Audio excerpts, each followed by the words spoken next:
Courtroom.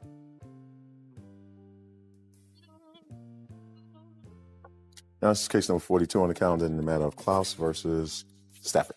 Parties have been sworn in, Judge. You may be seated. Ladies, have a seat. Miss Klaus, you own a rental property, and the defendant was a tenant of yours for, according to your complaint, about 5 years. Yeah, she was a former friend first and then tenant. But she was a paying tenant for 5 years.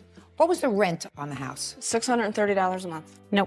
What was the rent? It started out at $590, and then it went up halfway through the 5 years to $620. Well, that's not much of an increase over the course of 5 years. It is your claim that when she left, she owed you some rent, and also that when you went there after she moved out, the place was a disaster. Yes. Costing thousands of dollars in renovations. Yep. Ms. Stafford says that she left in mid-April of this past year. She, in fact, gave you rent for half the month of April in cash, and that she left the house in fine condition. She doesn't know what happened, but certainly she left the house in fine condition. When did you pay your rent, Ms. Stafford? At the beginning of each month? Yeah. That's not true. Just a second.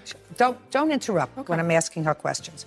And you paid, according to you, in the last part of the tenancy, $620 a month. Yes. How much money did you give Ms. Klaus for April? $310. Well, you can't do that. Okay. You have to pay for a month's rent. If you choose to move out in the middle of the month, that's your prerogative. But you can't pay for a certain number of days unless you have a previous agreement to do that. And we did. We talked at the end of March. I told her that I would be moving on the 15th, and she said, "You're kind of leaving me in a jam. That's not fair." She's absolutely right. Right. And I told her, and I said, Well, she's there's nothing right. I can You do. won't I believe said, it. I can do Shh, what I'm speaking. Don't speak over me. You told her at the end of March you were going to be moving out April 15th, so you gave her no notice. There was no lease. But you gave her no notice after 5 years? No.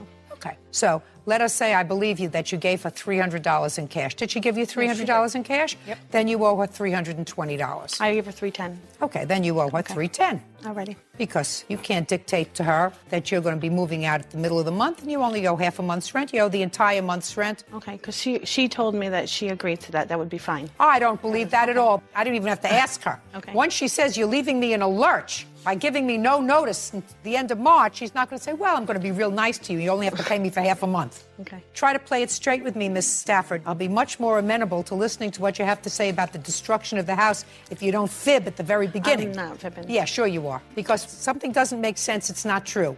Okay. And if you call a landlord where you've been a rent-paying customer for 5 years and you say, I'm not giving you any notice, I'm not giving you 30 days notice, I'm not giving you 60 days notice, I'm moving out in 2 weeks. And the landlord says to you, gee, that's really not nice of you after all this time. I've been very good to you. I've given you minimal rent increases over the course of the 5 years. You know, you could have at least given me an extra 30 days notice. You're not giving me any notice. And then she's going to turn around and say to you, and you only have to pay me $310.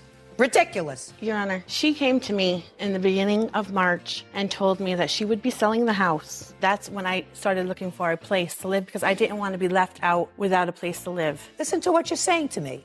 She gave you notice at the beginning of March that she will be selling the house. Not that she sold it and you have to be out in 2 weeks. So start to prepare yourself. Absolutely, and I did. And I asked her how long it takes to sell a house. She said, I will be doing it through a paper where he would be paying my mortgage, and then at the end, I will just sign the house over to him. It wasn't going to be through a whole real estate or nothing like that. Did she give you an answer about how long it would take? No, she did not. Oh, okay.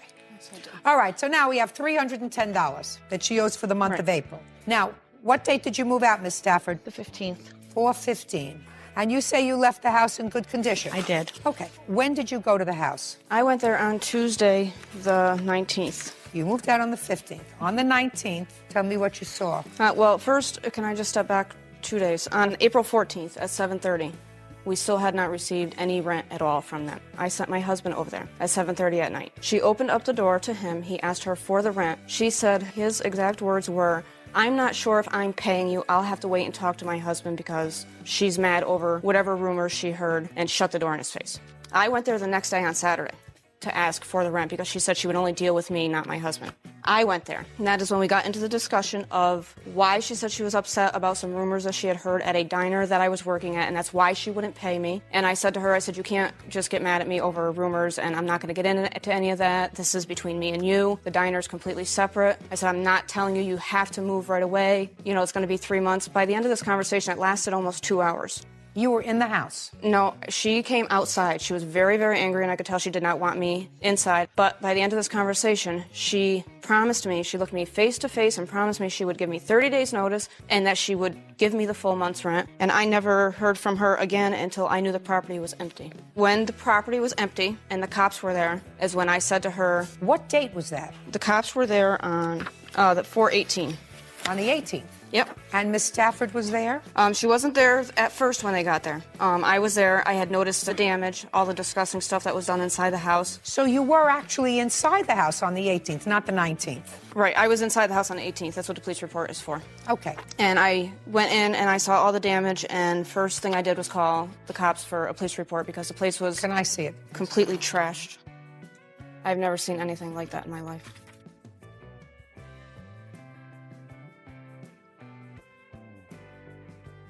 Okay, so she did in fact pay the $310, right, because that's what she told the police they would do, and she also agreed to clean up the mess, right, according to the police. Okay, did she clean up the mess? No, she didn't. She had told me that she would come the next day on Wednesday. She got out of work at, I believe it was 5 or 6. She said she would come over then and help me herself clean it. I said, okay, I'll be over here cleaning anyway. Go ahead and come over. Well, she never came, never showed. I didn't go home till I think like 6:30. She called me and said that she wouldn't be able to come because she had car trouble. I said, okay, you know what, if you want to call me another day, I'll gladly go back over there with you. I don't want anybody there now while I'm not there because of what's already been done. I don't trust anyone else there. But I will go back over there with you whenever you want to clean. And I have not heard from her since to do it. Do you have photographs of what Yes, the I place do. looked I have like? photographs, I have estimates, I have a video. First, let's take a look at the photographs.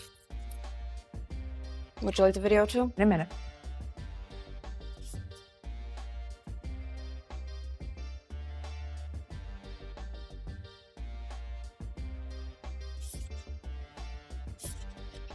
Would you show these to the defendant, please?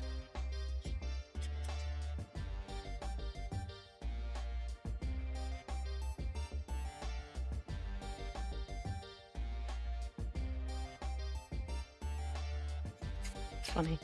I'm not finding any of it funny. Judge Judy continues in a moment. Is what you're telling me, madam, that you lived there for 5 years and nobody vandalized the house, but in 2 days after you moved out, somebody chose those 2 days to come in and do all those things to the house? We didn't do that, Your Honor.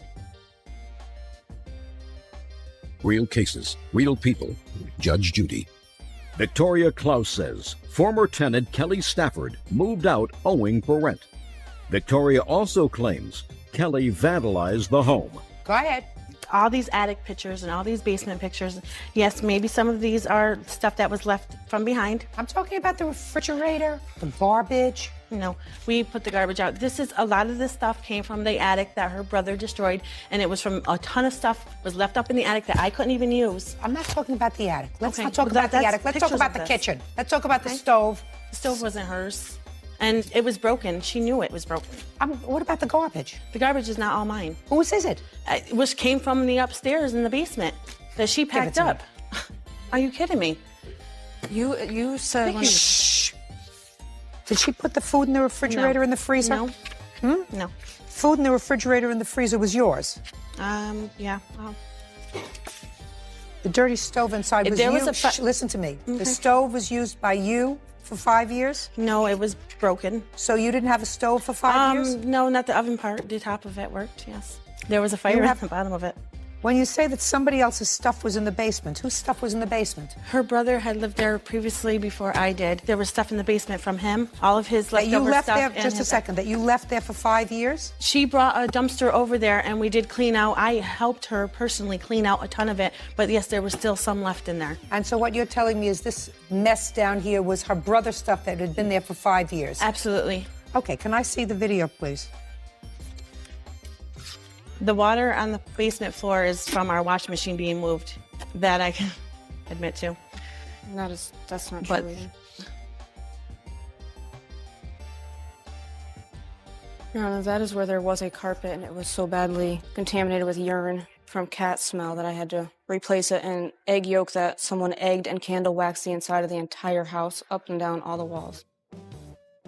That stove that was not the same stove that was in there. I've gotten her 2 stoves since then and 2 refrigerators. That one she chose to have because her father gave her it. That's a busted out window in the kitchen, busted out one in the back door, which she said her son put his hand through when he was running through the house. No, I said my son accidentally bumped into when he was your running son into did the house. whatever he did. He accidentally hit it, and I told you that 3 years ago, and you said you would fix it. Why didn't you fix it? She told me she would do it. And Why didn't you fix it? That's exactly why I didn't, because she told me it was her son. I'm asking a question. So if your son did it, so why didn't you fix it? This is graffiti that is written all over the garage by her husband and his band, complaining about neighbors because the cops were called several times due to complaints. Well, you don't know of who noise. wrote it. Well, it's got their names on it. We didn't do that, Your Honor. Do you think she did it to her own property? No, I don't believe that she did it to her own property. And she also told me that she didn't believe that I did it either. And she told me that I was the last one there, so I was the one that she was going to blame because I had no proof that it was anybody else. So I took pictures. There was broken windows as well, pictures of the house that she promised to put siding and to paint. I've lived there for 5 years and she's done nothing. We're not talking about whether you chose to stay at a place that didn't have new siding for $600 Exactly. a month. Listen to me quietly. Is what you're saying that the destruction to the house was between the time you moved your things out and the couple of days and she saw it? Yes. Well, how do you think somebody got in there? I believe through the broken window. You do? Yes, I do. You do. That's your responsibility. You should have fixed the broken window. No, just not that window. The window on the side. Not the one from the door. The window on the side of the house. That I can...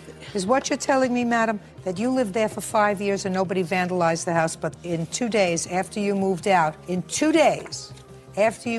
somebody chose those 2 days to come in and do all those things to the house? Is that what you're suggesting to me? I am. And my mom was there to clean on Easter Sunday, and she cleaned the whole place with my husband. She did all the cleaning. And when I went in there on Tuesday... She didn't do a good job. Well, I went in there on Tuesday... You didn't do a good job of cleaning. Well, I didn't do a perfect job, Your Honor, but the garbage was out, the eggs were not there, the other things that Vicki is claiming, such as, excuse me, I'll stand, such as the ceiling fan being broken and everything else, that was not there at the time. Maybe I didn't do a perfect job cleaning. It's not my responsibility to clean up after my daughter. I keep my own place clean. But the destruction itself was not there. Some of the more destructive things were not there, okay? That's all I can say. Maybe she didn't do it. Maybe her husband did it. Maybe her son did it. I don't know who did it. I don't either. But it was done during her tenancy because she was there during the month of April. During the month of April, she is responsible for the house. She was responsible for paying rent for starting April 1st in the amount of $620, and she was responsible to see to it that the house was kept in a reasonable state. Now, who is this person over here? This is the neighbor that lives across the street from where Kelly resided. When I went in and I saw how much damage was done, I was very distraught. I came out, I was on my cell phone. I called the cops, was back and forth. She was on her way out to work at the same time. She used to live there when I lived there. And she came over and she said to me, Vicki, what's going on? Okay, step up. Tell me your name. Jacqueline Bergen. Ms. Bergen, what do you know about the condition of the house on or about the 15th to the 18th of April? Well, over the weekend of the 15th, Kelly and her husband and them did move out of the home. On Tuesday, it was probably approximately about 4 o'clock in the afternoon. I was backing out of my driveway. Tuesday is what date? April 17th, I believe it is. Okay. And I was backing out of my driveway, and I had seen Vicki over there in the driveway. She was walking up and down the driveway. She had her cell phone. And I had gone over and I said, hey, Vic, I see your tenants had moved out over the weekend. So Vicki had asked me, she goes, did you see the damage to the house? I says, no. She goes, will you come in with me? I said, sure. And I walked through the whole house with her. She used to have a stepdaughter that lived there. And her... Who? Kelly. And my daughter and her daughter used to hang out. Her daughter's name was Brianna. And a lot of that stuff in that attic belonged to Brianna. We found shoes that had Brianna's name written down the side of them. School papers.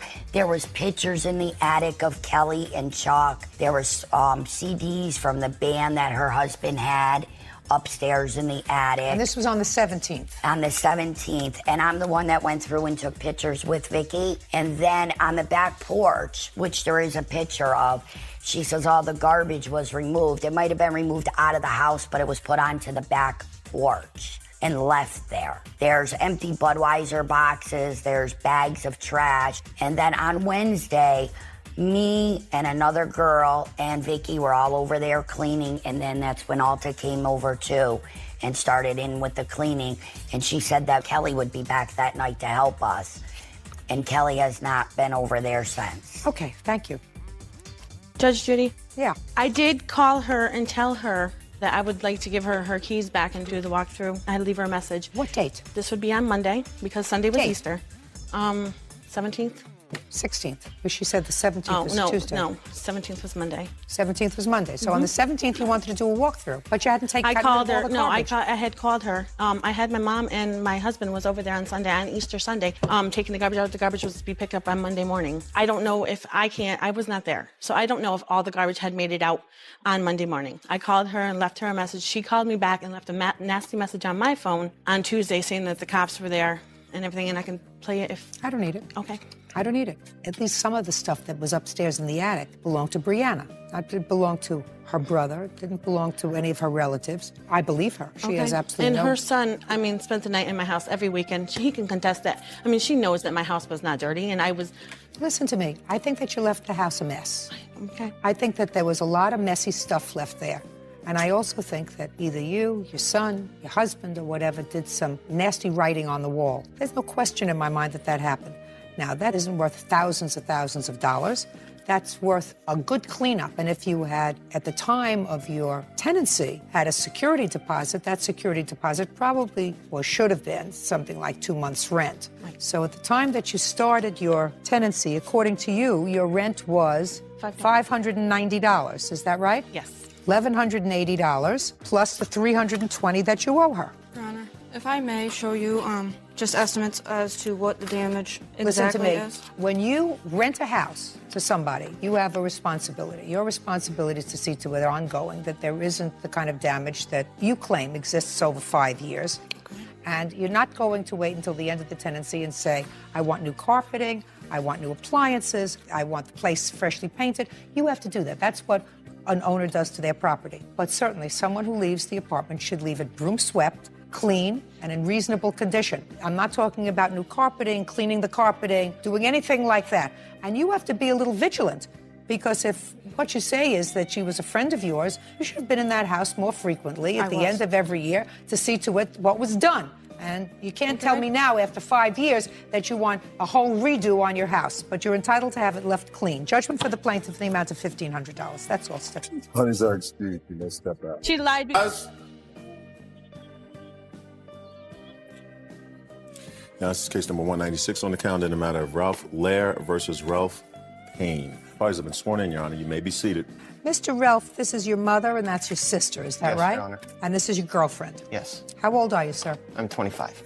When did you move in with your mother and sister? I didn't live with my sister, Your Honor. I lived with my mother probably about 3 years ago. We moved in together. When you moved in with your mother, was your girlfriend with you? No, Your Honor. When did your girlfriend move in with your mother? About 1.5 years ago. This is your complaint. Your complaint is that your mother threw you out of the house. Yes. Without cause. Yes. And she refuses to allow you to take property that belongs to you. The property, 2 trucks Yes. that are yours, Yes, Your Honor. and a chest that contains property belonging to your girlfriend, Miss Lair. His mother doesn't have that. His sister does. Sister has the chest. You want that back. Yes. Your mother says that the trucks don't belong to you. Your mother also said that you and your girlfriend were violent in the house. You stole property from the house, which is why she put you out of the house. But she is counterclaiming for stealing electronics from the house when you left. Sounds like one big happy family. Let's deal with the trucks first, sir. 2 trucks. Were they both in running condition? No, one is a 57 Ford F100 that was in the process of being restored. Okay. Now, when did you buy that, sir? I did not buy that, Your Honor. Just look at me. Where did you get it from? Her ex-husband gave it to me for a Christmas present. Did he turn the title over to you? I had the title, and the truck is in my sister's ex-husband's name. Oh, just a second. So it's not in your name? No. I'm not dealing with that, sir. That's why we have titles to property. If somebody wants to give you a gift and gave you a gift, then what they had to do was sign it over to you. If you don't have that, the truck belongs to whoever it is in whose name title is held. And that person isn't even here. Is that right? That's right, Your So Honor. there we go. That's the 1957 truck. And the other truck? Is an 88 Ford Ranger. And when did you purchase that, sir? About 8 years ago. From whom? From Paradise Motors in Spokane. And is that titled in your name? Yes, Your Honor. So that you have no problem getting that? No. So why don't you call the police and go get it? Because we can't go there because of a matter between her and her father.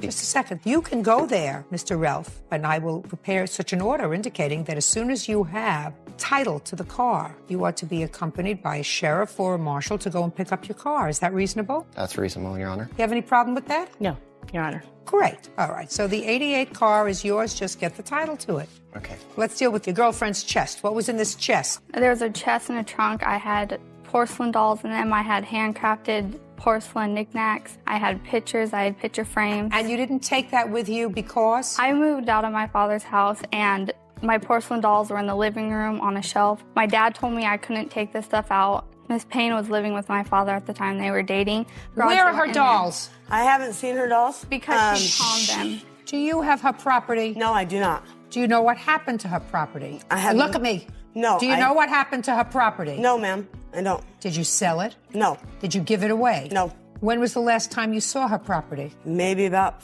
7 months ago. And where was it? It was in the Look at garage. me. It was in our garage. So you have no idea where it went? No, they had been in my garage previously before She has that. no idea where your property is. Can I say she sold them, she pawned them, she gave them away to somebody? I went to the pawn shop where she goes, and my porcelain dolls were in the pawn shop. But in order to make a police report that something of yours has been pawned, you have to have pictures of them. I did not have pictures of my porcelain dolls from before to prove that they were mine that had been pawned. How do I know who pawned them? They were in her possession. No, they weren't. How do I know? Somebody may have stolen them and pawned them. I have no idea. Bottom line is, when you move, and if you want your property, you take your property. When you move out, then you don't have to worry about it. Now, you claim that your mother and or your sister filed a false report about you. And you have damages for slander. Let me see the report they filed. This is the two for her and me, from my mother. This is the one from my sister to me. The top pages on those, Your Honor, are the dismissals from the courts. Because they didn't show up to the court date. She also says in there, Your Honor, that I've chased her down a street with knives since '96. Well, let me ask you this, sir. Did you take a DVD player and a $500 camera? No, Your Honor. How do you know he took it? Because, Your Honor, we were the only ones in the house, and they were there. And I confronted him on them when they came up missing, and he told me that somebody must have snuck into the house while I was sleeping into my bedroom, closed door, baby gate, and must have stolen it. So you didn't believe his story? No. Okay, but that's not proof that he actually took it. No. Okay. Now, you say that when you confronted him, he became violent. What did he do? He gets very angry and comes at me. He gets angry enough to where I was afraid he would hit me. Honest. Okay. Did you ever, Mr. Ralph, ever punch a hole in a door in your mother's house? Not that house, no. When I was Any young. house? Yes, Your Honor. Did you ever cut a dining room chair with a knife? No, Your Honor. When? It was quite a few years ago, but yes. So a long time ago? Yes.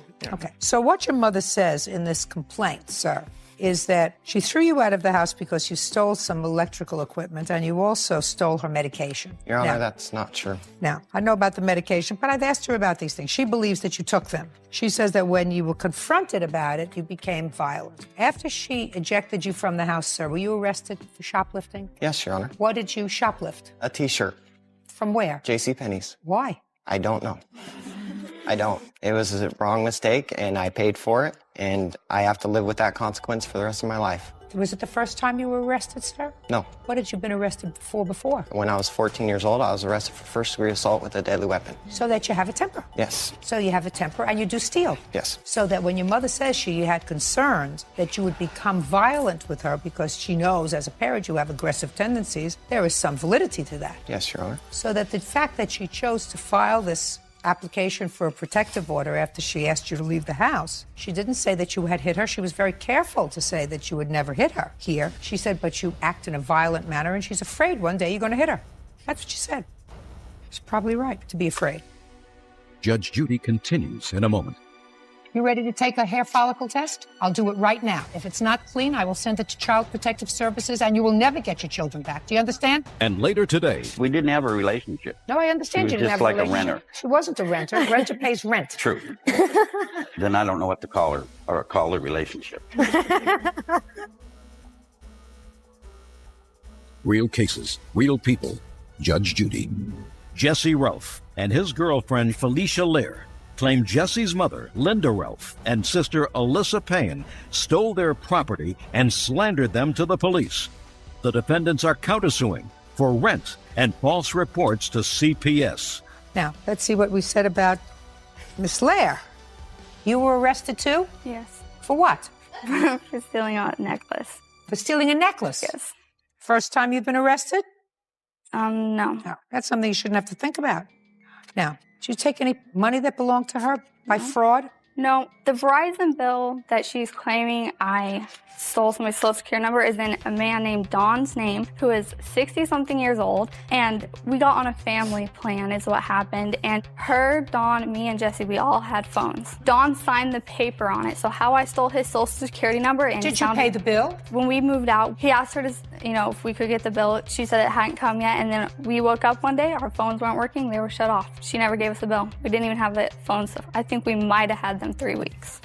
Now, there's a counterclaim.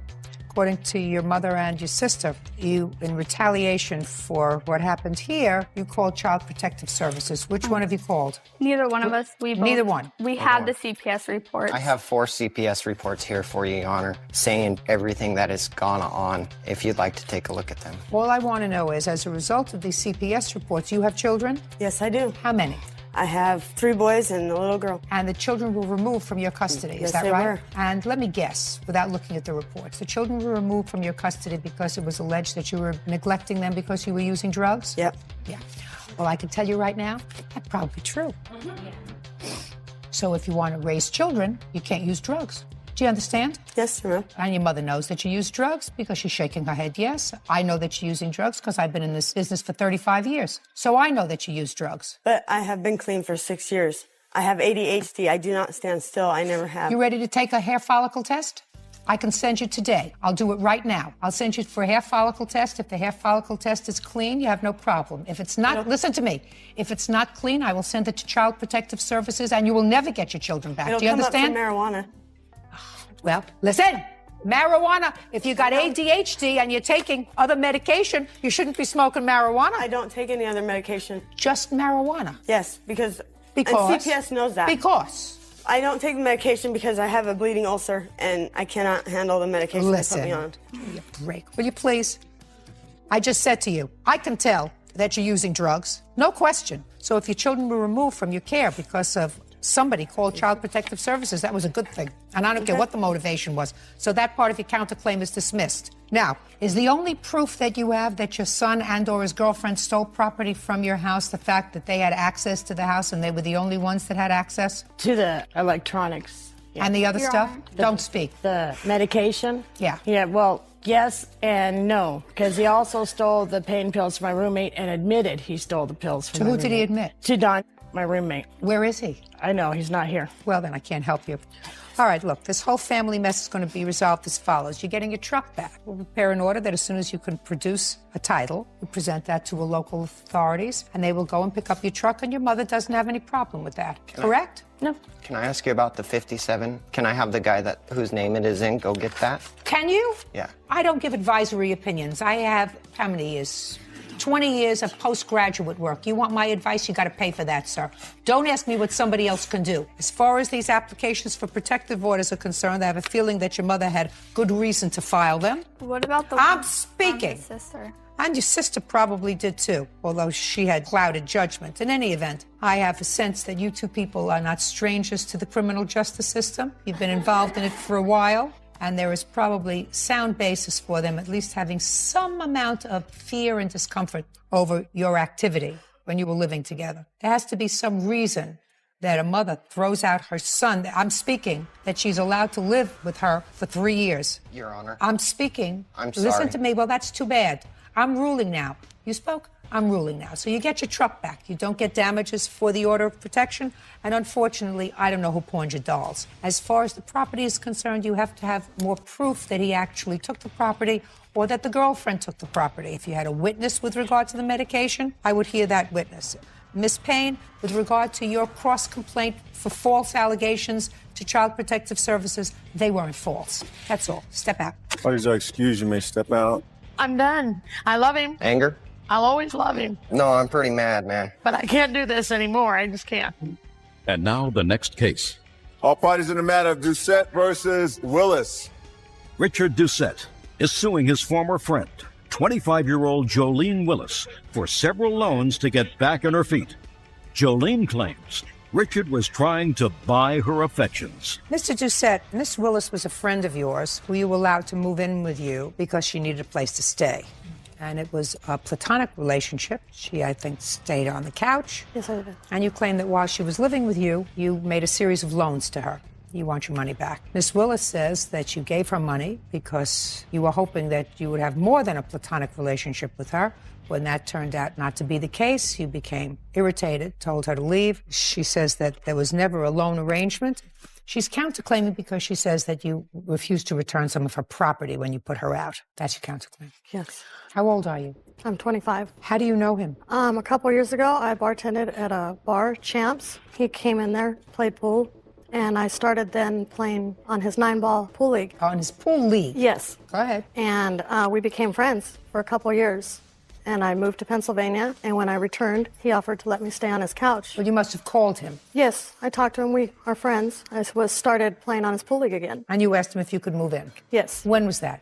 Mid-November of 2005. How long did you stay? Till he kicked me out, early March 2006. Mr. Doucette, why did you wait a year to sue her for money? I want to give her the opportunity to get a job and pay me back. Did she say she was going to pay you back? As soon as she got a job, she was going to start paying me back. You put her out in March? I'm not sure of the date. She says it was March. I was early 2006. Why did you put her out? Because she wasn't making enough effort to look for work, and I just got tired of being a friend and loaning her money and doing all kinds of things for her, and I could see there was no end to it, so I just cut my losses and And you told her to leave? Yes. When did she say she was going to get a job and pay you back? Was it before you put her out or after? Oh, when she moved in. The agreement was that she was going to live with me until she get back on her feet, get a job, and then she would pay me back whatever she owed me. But when you kicked her out, Mr. Doucette, you knew that she wasn't going to pay you back. I had hopes that she would find a job and eventually pay me back. What contact did you have with her between March, when you put her out, and the time you filed this lawsuit? There was a 9-ball pool league that we were in, and then after she left that abruptly, I haven't had any contact with her. So my question still is, why did it take you a year, virtually no contact with her, to sue her? Because after 12 months, I realized that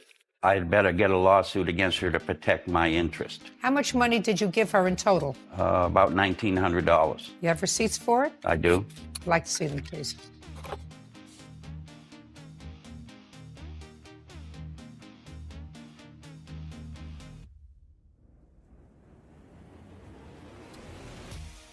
You have an Acura? I used to. And he paid some of it? He paid off a couple of my tickets and court fines and registration and smog and oil changes. And What about your gas. T-Mobile? He paid for my phone bill as well to get in contact with me all the time. And you bought her a new cell phone? Yes, because the T-Mobile bill never got paid in final. Okay. T-Mobile bills, traffic tickets paid with cash, smog testing, car repairs, gas, T-Mobile. Okay, you paid all of her bills. Yes, I did. Okay, go ahead. I'm prepared to hear you, Miss Willis. On top of all that, he bought my makeup, bought my cigarettes. Yeah, you didn't have any money. You weren't working. No. Why weren't you working? I was looking for work at the time. You weren't looking too hard. 4 months. Well, I had somebody taking care of all my bills. I was really... You were really what? Really looking really hard for a job. But there was never any agreement on any repaying of anything. It was in hopes of having a relationship with me. So he kind of tried to buy me, and I kind of let him. I believe you. What do you think of that? I mean, it doesn't make you a nice person. Well, it doesn't make you a nice person. I went out to dinner with him. I gave him my company. I did his laundry, cleaned his house, changed his bird cage. You know, I did things for him. And really, he just wanted my company. He's lonely. How often did you go out for dinner together? We only went out a few times, but I did play on his pool league 3 nights a week. Did you have dinner together in the evening? Occasionally, not all the time. No, we didn't have a relationship. No, I understand you She was didn't have just like a a renter. She wasn't a renter. Renter pays rent. True. Then I don't know what to call her, or call the relationship. You call the relationship. I hope it's more. Yes. Otherwise, I don't get it, Mr. Doucette, quite frankly. I mean, I don't get it. If you start lending money to somebody and they don't pay you back, and they're not doing anything to get a job, it doesn't take you 4 months to figure that out. It did in my case, because I had hopes that she would go out and get a job. You had hopes that she would come to a different relationship with you. No, that is totally false. That is totally false. Mr. Doucette, I am not moved by the fact that this was considered a loan by you. If it was, wouldn't it have taken you a year to come to court, to come forward? I don't know, quite frankly, what provoked you to come forward now? I don't know. Did something happen? Yeah, 12 months went by. Other than 12 months. I had a baby.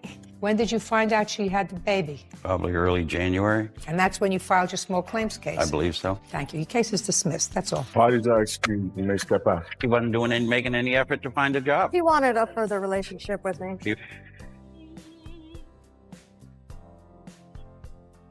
Now, this is case number 22 on the calendar in the matter of Gatewood versus Gatewood Mayor. Parties have been sworn in, Judge. You may be seated. Ma'am, have a seat. Mr. Gatewood, this young lady is your daughter, and the co-defendant is her boyfriend. They have a couple of children together. They are not married. Correct, ma'am. It is your claim that you made a loan to them, Yes, a loan in the amount of, I believe, $4,000. Yes, ma'am. That they were supposed to pay you back. They Correct. didn't do that. Correct.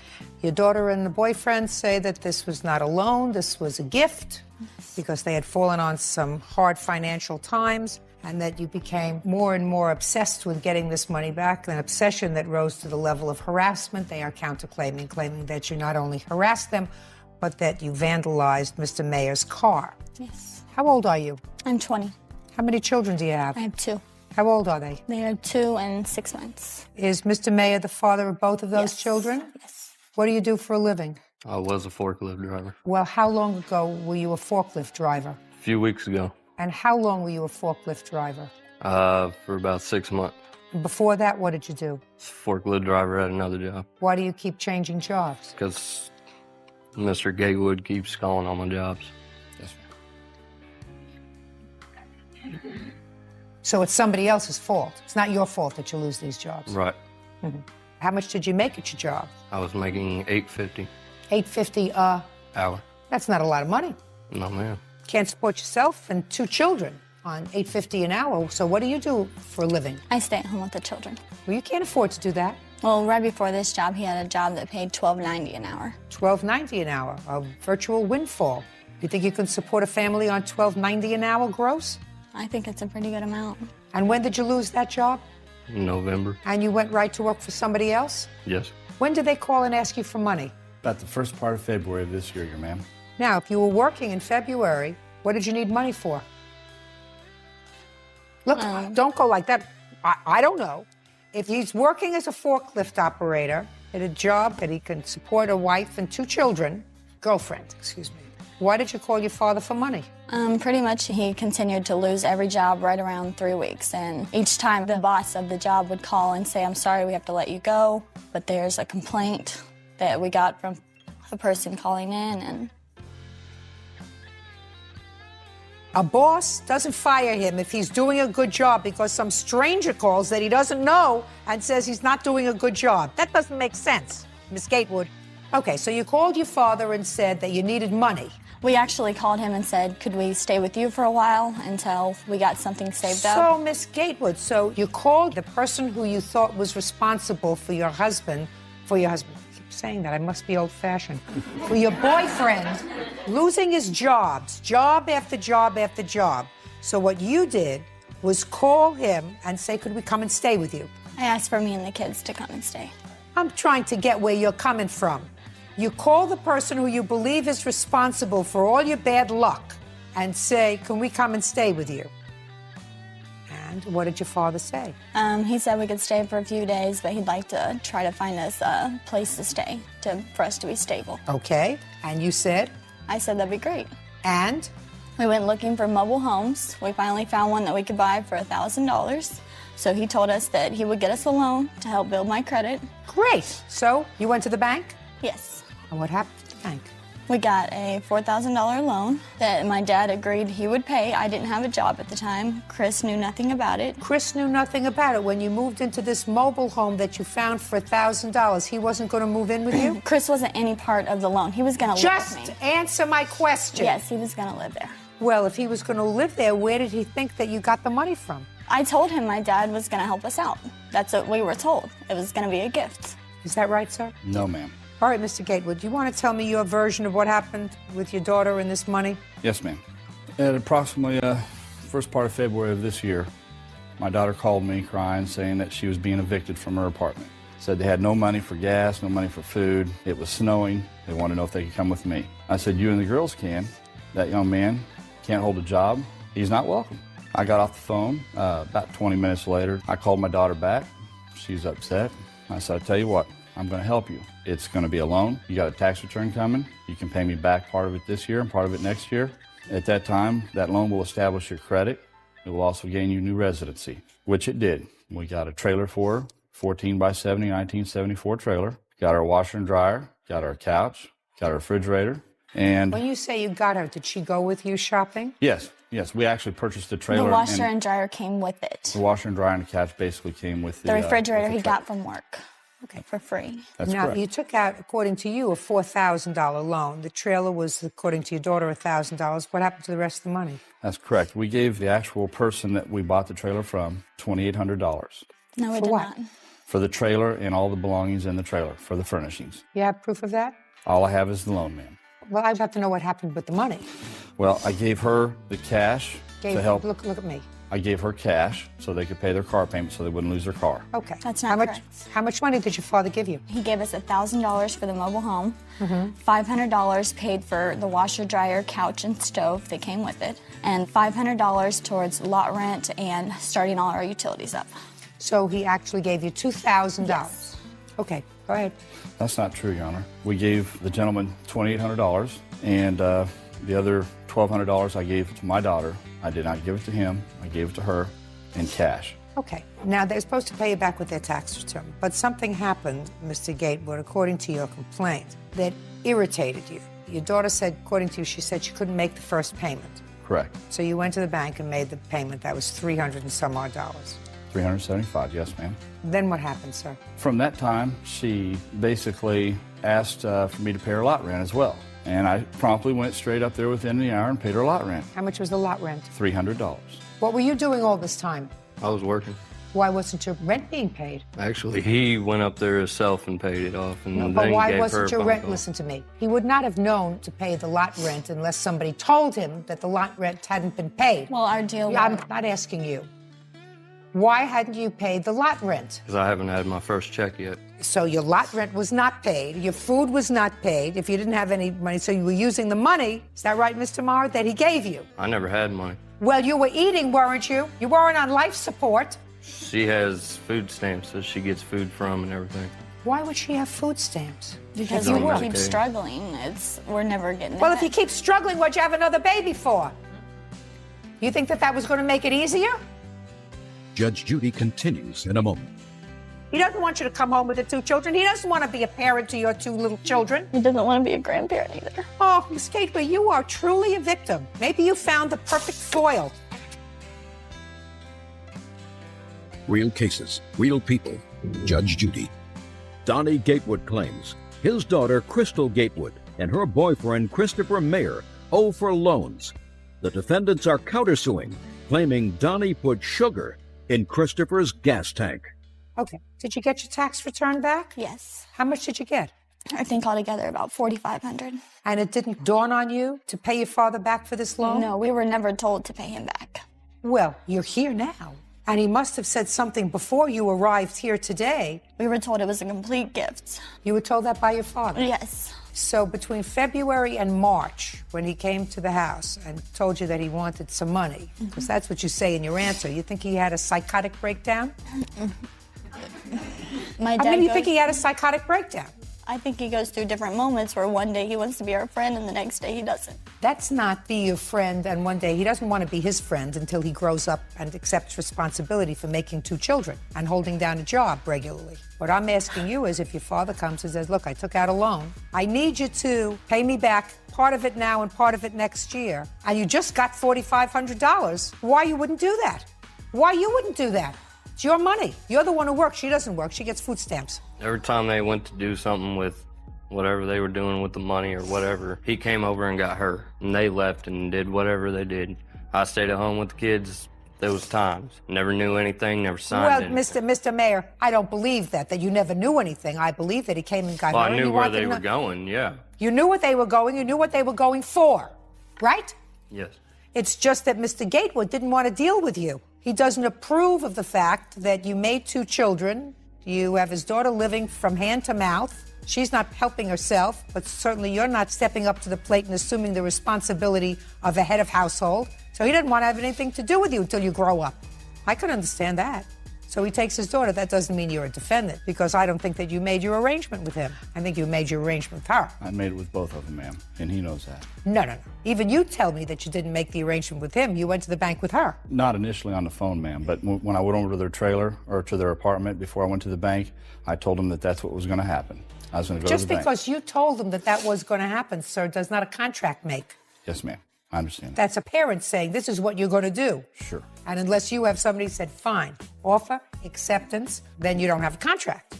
Yes, ma'am. So I think your agreement was with your daughter. And I don't believe her when she says it was an absolute gift. Otherwise, you wouldn't have come over to the house to try to get payment. He came over to the house because we quit talking to him. We just wanted nothing to do with him. He started... Well, why would you have nothing to do with him after 2 weeks before he took out a loan for you as, according to you, a gift for $4,000? Because... According to you.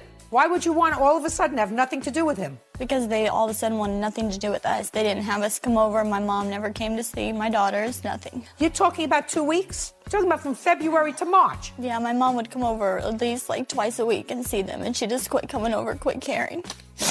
Oh, you're just a victim. You're a terrible victim. What do you think? You think both your mother and your father had psychiatric problems during those 2 weeks? No. But what do you think happened? I don't know. I think they got money greedy and... They got money greedy? Yes.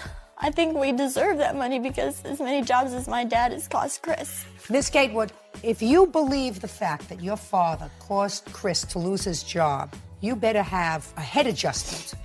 He may have convinced you of that, but the truth of the matter is, that's a lot of baloney. A lot of baloney. Do you think I'm a smart lady? Yes. They don't keep me around here because I'm 5'6" and gorgeous. They keep me around here because I'm very, very smart.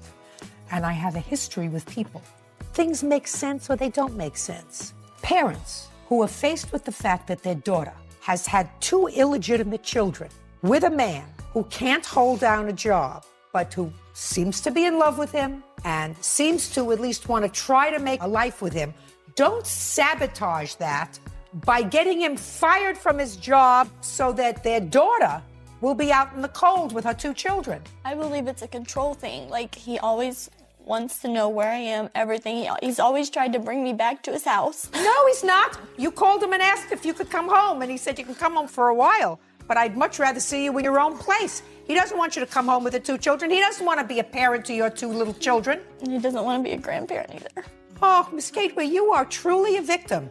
Maybe you found the perfect foil, Miss Gatewood. What you are is a big baby who has babies, but who made an agreement with your father, and then he said, I'm not giving him my $4,500. There's no way. I didn't make an agreement with him to give him $4,500, and you don't have $4,500 because you don't work. And that's what started the problem with your father. Because if you believe that your father was the cause of all of your troubles, you have to be crazy to call him up and to say, can I come home with the girls? So you really didn't believe that because you could have called his parents and said, we're being evicted. You didn't call them. You called the terrible people who are sabotaging your life. Grow up. Because your tears don't make it with me. I guarantee you, they shed more tears than you did. No. Bad people. They're really bad people. The fact that you picked somebody who can't hold a job and who can't accept the responsibility for children that he made, that's their fault too. He's there for his kid and he tries. Well, he shouldn't be there for his kids. He should be working. You're there for his kids. And you should be working too. And in addition to food stamps, as long as you're not married, which is one of the reasons you get food stamps, along with the food stamps, there are federal programs that give you free daycare. Put your kids in daycare and get a job. I had a bad influence with the daycare one time. One of my daughters got hurt. Also, somebody else's fault. So get another daycare. I mean, you don't solve your problem by making another baby. I know. Maximum limit that you're suing for is $3,000 on your complaint. On your complaint, I'm awarding you the $3,000 because that's the maximum in your jurisdiction. I have a counterclaim. Counterclaim says, Mr. Gateway, that you put sugar in Mr. Marr's gas tank. That is not true. Go ahead. Prove it. We got a call from him about 5 minutes before. Who's we? Chris received the call. I was over there and also Chris's best friend.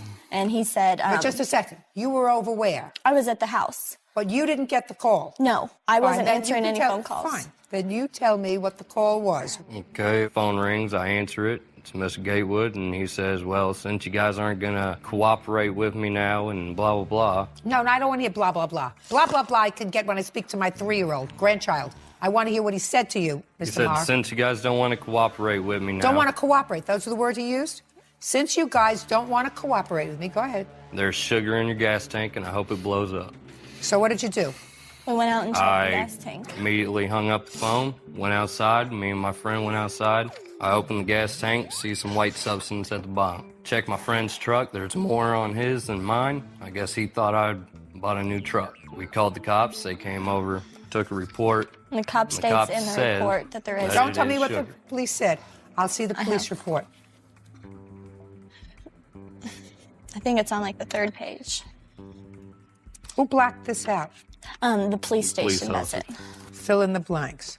Mayor, that's you. This is what you told the police. Stated that the problem stemmed from a loan that blacked out, co-signed for blank. That's what you told the police.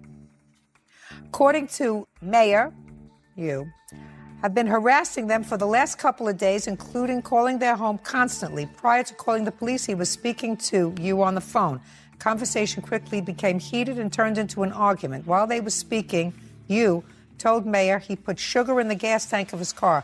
Mayor and your friend then checked the gas tank of both their vehicles and saw crystal-like substance, so Mayor called the police. So here, Miss Gatewood, your boyfriend, acknowledges that this was a loan. Now, was there anything wrong with your car? Yes. Uncross your hands. You have either the estimate or the cost of fixing it? No, I don't. Well, where is it? I let my friend fix the filter of my car. So you had no damages? No, you had to change the whole I had to complete change the fuel filter of my gas tank. Well, where's the bill? I paid him $100 to go get the filter and fix my car. So what you're telling me is you have no proof that there was any damage done to your car. Right. You owe your father $3,000.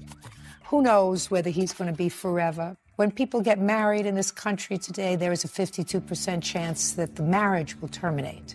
When people start off like the two of you starting off, the expectation is that statistically you will not know what he looks like in 5 years. Very great. You only have in your life 2 parents. Those 2 people. I would suggest that you think about that. I would also suggest that you think about the fact that certain things make sense and certain things don't make sense. And if it doesn't make sense, it's usually not true. And the fact that he has convinced you that the cause of his problems at work is your father is just ridiculous. It doesn't make sense. And if it doesn't make sense, it's not true. Judgment for the plaintiff in the amount of $3,000. Parties are excused. You may step the body. Parties have been sworn in. Judge, you may be seated. Folks, have seats, please. Ms. Longs, you were injured when a plate glass window was broken and shattered into your car, and you were severely injured, according to your complaint. You had glass all over you, as well as damage to the car, which was not a serious one, and your pet that was in the car was also severely cut. And it is your claim that the defendant's son is responsible for that, and you want him to pay the medical bills, pain and suffering, damage to the car. Yes, Your Honor. Okay. So why don't you tell me where this happened? Okay, my husband, my younger brother, my dog and I were going to a local fast food restaurant, and we pulled up into the drive-thru and made our order. We pulled around to the window. Who was driving? I was driving. And to be honest about it, I didn't know at the time that it was a window. I didn't know if it was a gun. I didn't know at the time what it was. Tell me what you felt. Just a million needles just going into my whole body. I mean, it's an indescribable pain. It was just like really, really bad. After you felt this pain, did you have a consciousness to look around and see what had happened? When it happened, I had started screaming and my foot had come off the brake, which had caused my car to roll forward. My husband threw the car up in the park and got out of the car and went into the building. Is your husband here? Yes, ma'am. Would you step up, please? I looked down in my lap, and my whole lap was covered with glass that was about that thick.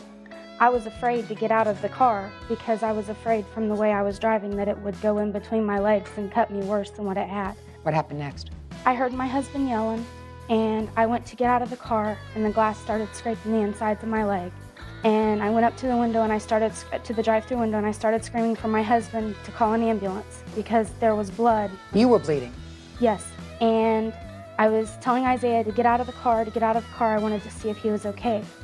He was okay, he wasn't bleeding. At that time, my dog went like this and put his paws up on the side of my car. And when he did, Your Honor, my dog's paw was all but completely cut off. Is he okay? No. Were they able to save his paw? Yes. We couldn't let him, look at it or get anything on it. And they give him antibiotics. But he's home with you? No, ma'am. Why? My dog was so protective over me that he would not let nobody else come near me other than my husband. And my dog attacked a man at my husband's job. And so therefore, we either had to get rid of him or they had to put him to sleep. So what did you do? My mother-in-law has him. She has a bigger house than what we do, but he has to stay on a chain. Okay. So what happened? It was a little incident at work. It was over a female. Me and the guy got into it. You and a coworker got into an argument over a girl? Yeah, he started. And what happened when you got into the argument with the coworker? Well, apparently our boss separated us. She told me to go home. I went home. I was kind of heated at the time, and I was telling my mom what was going on. So me and my mom went up there. Okay. Now, so what did you tell your mom? That you got into an argument with this coworker? Was it over a girl that you knew? Basically, yes, ma'am. It was his girlfriend. It was his girlfriend. Had you made advances to this girl, or did he think you had made advances to this girl? Yes, ma'am.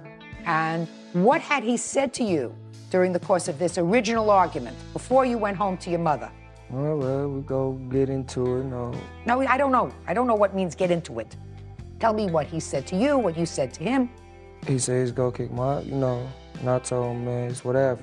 You told him whatever? Yeah. Now your boss sends you home. Yes, ma'am.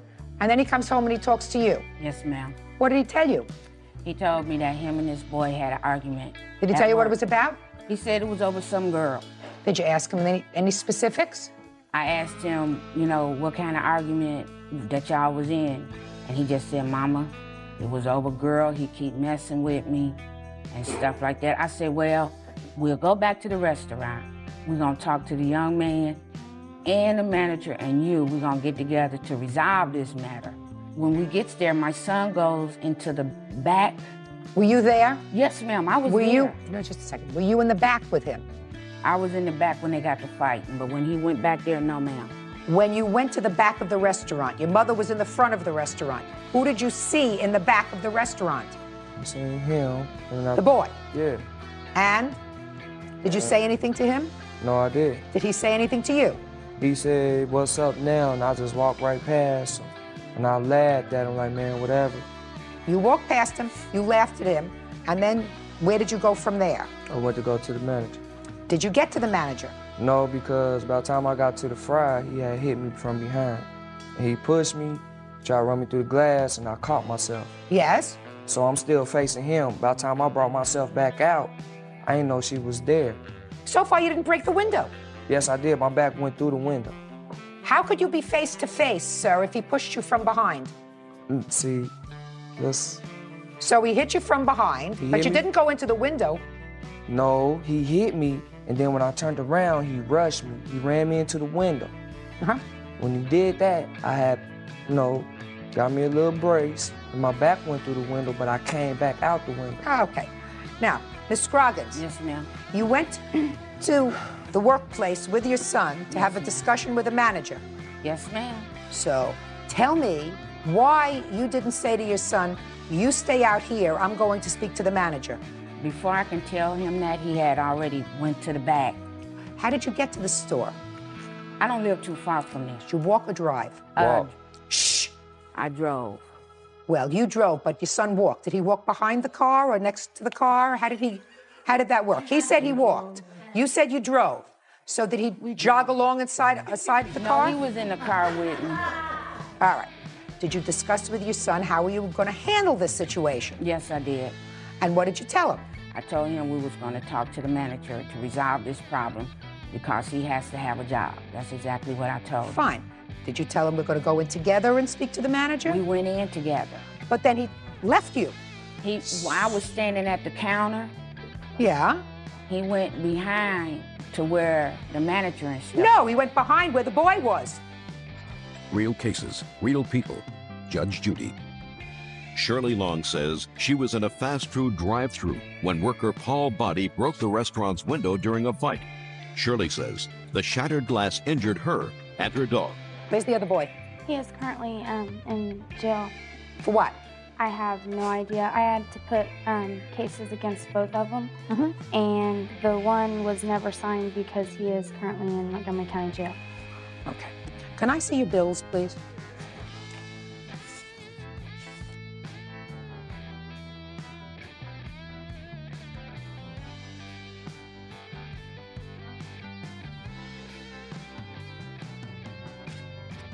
You still have any embedded glass in your body? Yes, Your Honor. Where? I have it coming out of my left ear. It's in my head still. You have any photographs? It had went down into my breast, Your Honor, and it had went up underneath of them.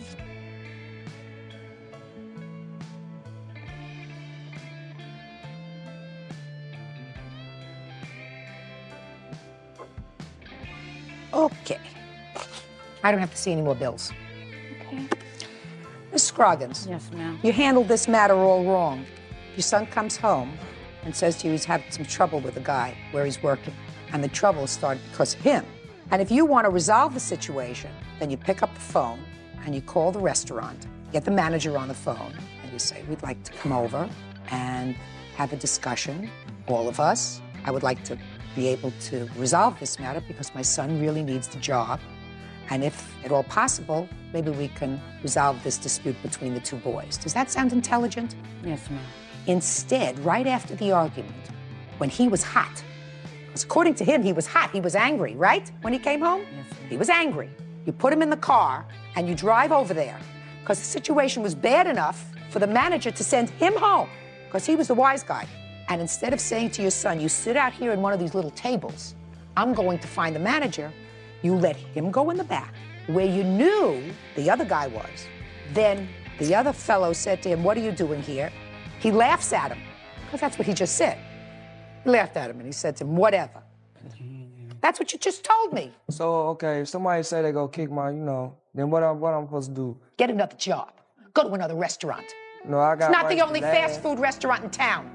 And you don't mess around with somebody else's You girlfriend. said anything about me messing around. I said, I know her. There's a difference from knowing and messing. Then what you do is you sit down calmly in your mother's kitchen and say, maybe we can resolve this because I didn't do anything wrong. Let's call my boss and go over there sometime after work when nobody else is around, and maybe the boss will die and this other guy will sit down and I'll tell him it's all a misunderstanding. I didn't do anything with your girlfriend.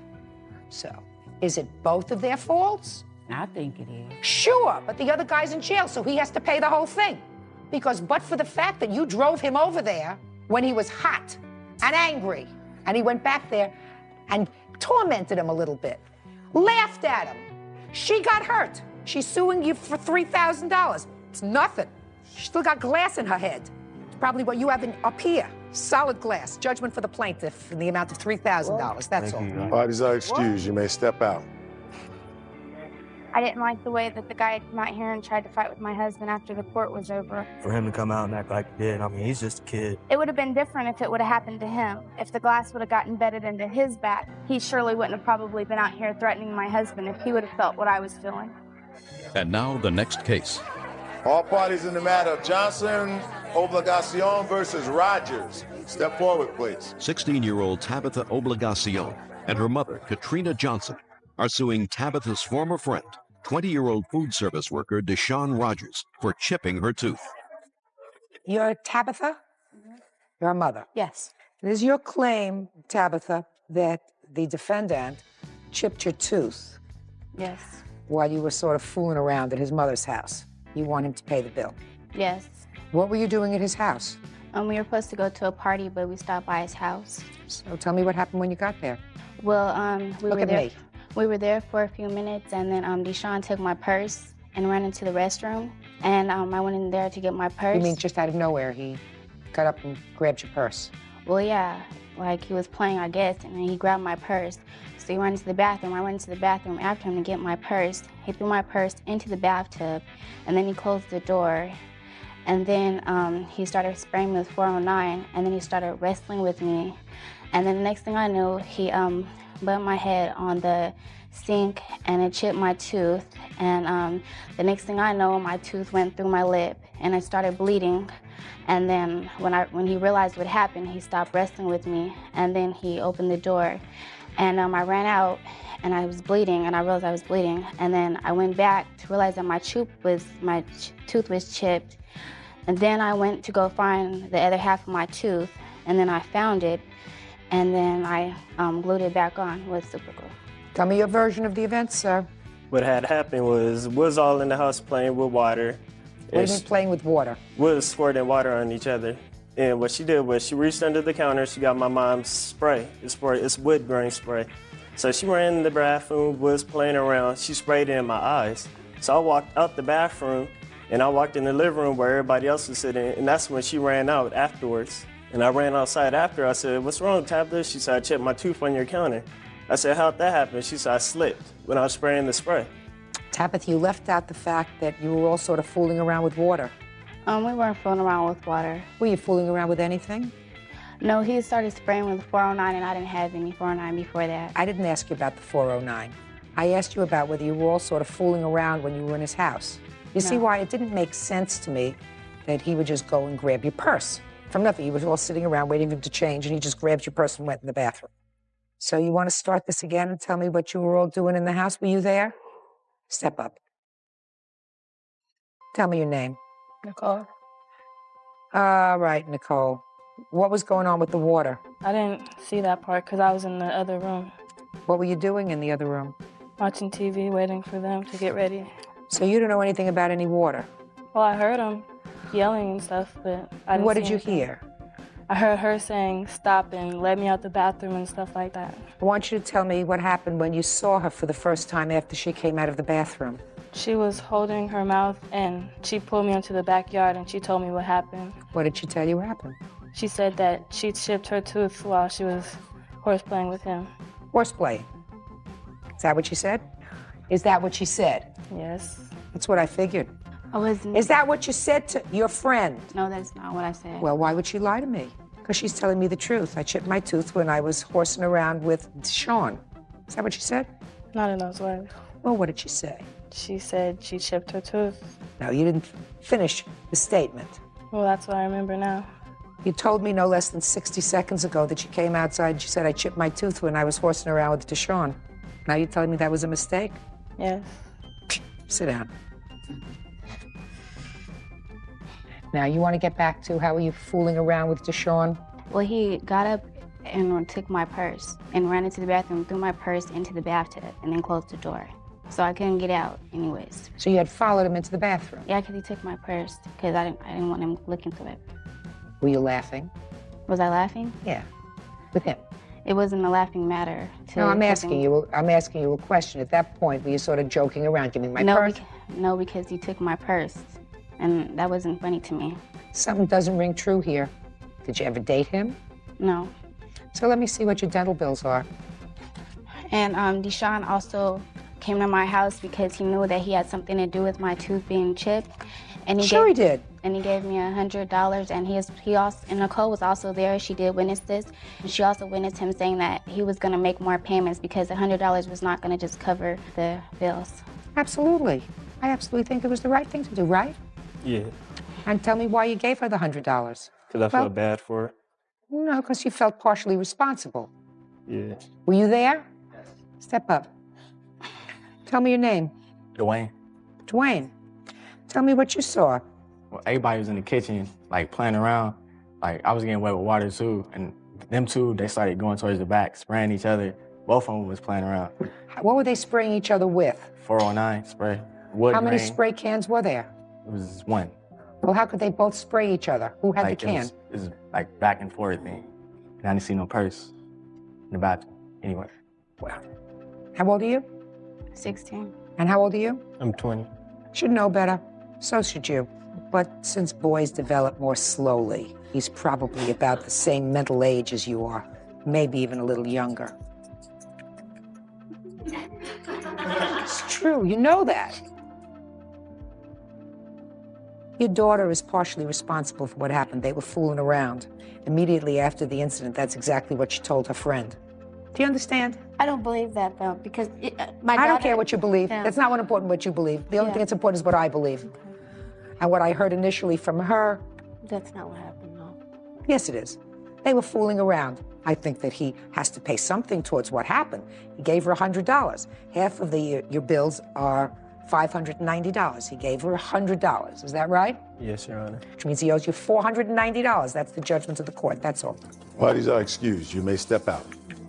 Parties have been sworn in, Judge. You may be seated, sir. Have a seat, please. Miss Mary, according to your complaint, you loaned the defendant $3,500. You knew him from a previous relationship. You want to tell me when you loaned him the money? What was it for, and where did you get it from? I loaned him the money in the middle of February. We had known each other about a year and a half prior to. We had been dating. It didn't work out. He couldn't commit. We reconciled at the beginning of the year. He came to me crying about the middle of February, indicating that his life was in danger, that if he didn't have this money, he would be hurt. I trusted him. At that point, he said that he wanted to make this relationship work. I took him for his word. He swindled me. Where did you get the money from? It was a tax debt that I owe. I took a loan out on my house. I just said it was a tax debt. What kind of tax debt? I owe the IRS money from cashing stock in. I took a mortgage out on my house. You have proof of that? Yes. He knew I was getting a loan for this money. He came to me right about the time it was about to fund. Let me see. Your Honor, that's false. I didn't know anything about the loan until after the fact. He had made an agreement with me, an oral agreement, that he would pay this back before the 15th. Just a second. Okay, and what date did he come to you in February? On the 20th. And what did he tell you that the money was needed for? I have no idea. He said that his life was in danger. I You took didn't him ask for his him? word. I just saw that he was scared. And you gave him the money in cash? Yes. He indicated that was the nature of it. Your Honor, I do have a bank account. I'm able to cash checks. Just a second.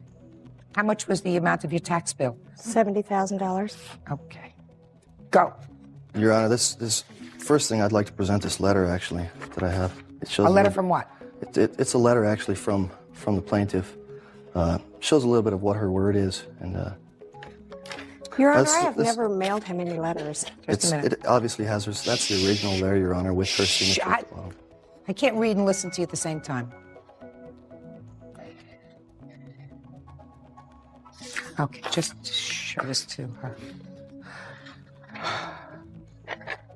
That really has nothing to do with this case. Absolutely nothing. Well, that goes to show that her word really means nothing, to tell you the truth, Your Honor. This was not a loan. Well, tell me what I it had was, done sir. I work read for your her. answer. Tell me what it was. I had done work for her in the middle of last year. My brother as well was working with me at the time. He was my employee. And we had spoken with her, him and I, at the same time, were present to do anywhere from $8,000 to $10,000 worth of work on her home. That's a lie. Skylights, countertop, tile, replace a double door in the front entry. Okay, so you had started to do some work on her house. That's correct. When did you start to do the work on her house? I believe it was July 24th or 25th. We worked there Of for 3 days. 2000? Yes. And how many days did you... काहो चाची हमनी के छठ घाटे ना चले के काहे ना जा अपना चाचा के बोला ले लेट तो होते बा देखो ना सब लोग जाए लगल चला हो चाचा चाची बुलाओ तरी काजी इतना लेट कर देनी सब लोग चल गल देखी तो चलते न बनी जे तैयार हो गल बनी लो सामान सब उठाओ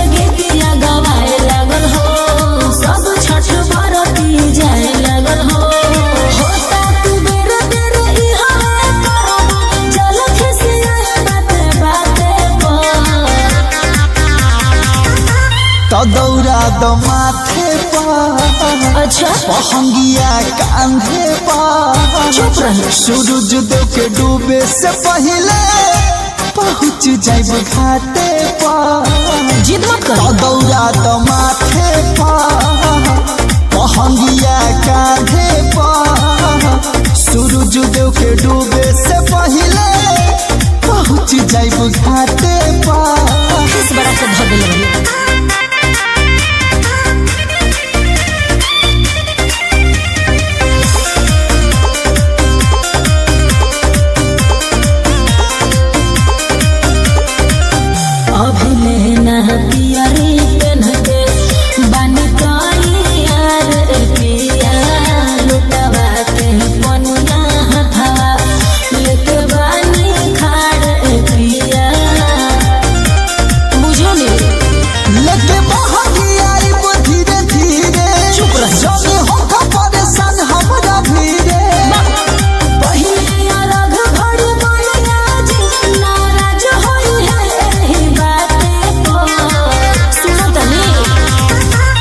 दौरा द माथे पर बहंगिया कांधे पर सूरज देव के डूबे से पहले पहुँच जाइब घाटे पर ओहो दौरा द माथे पर बहंगिया कांधे पर सूरज देव के डूबे से पहले पहुँच जाइब घाटे पर दिमाग खराब मत करो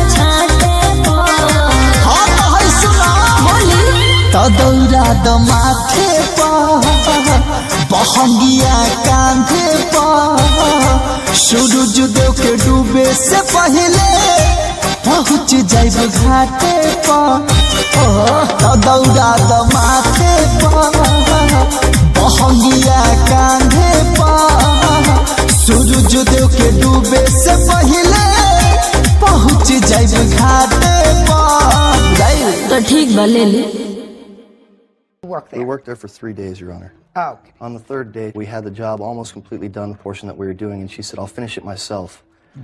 Had never given us any money for materials besides a $500 check.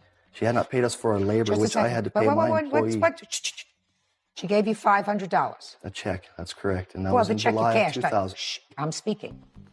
She gave you a check for $500, and according to you, you worked there 3 days. That's correct. Do you have a contract with her? We had a verbal agreement.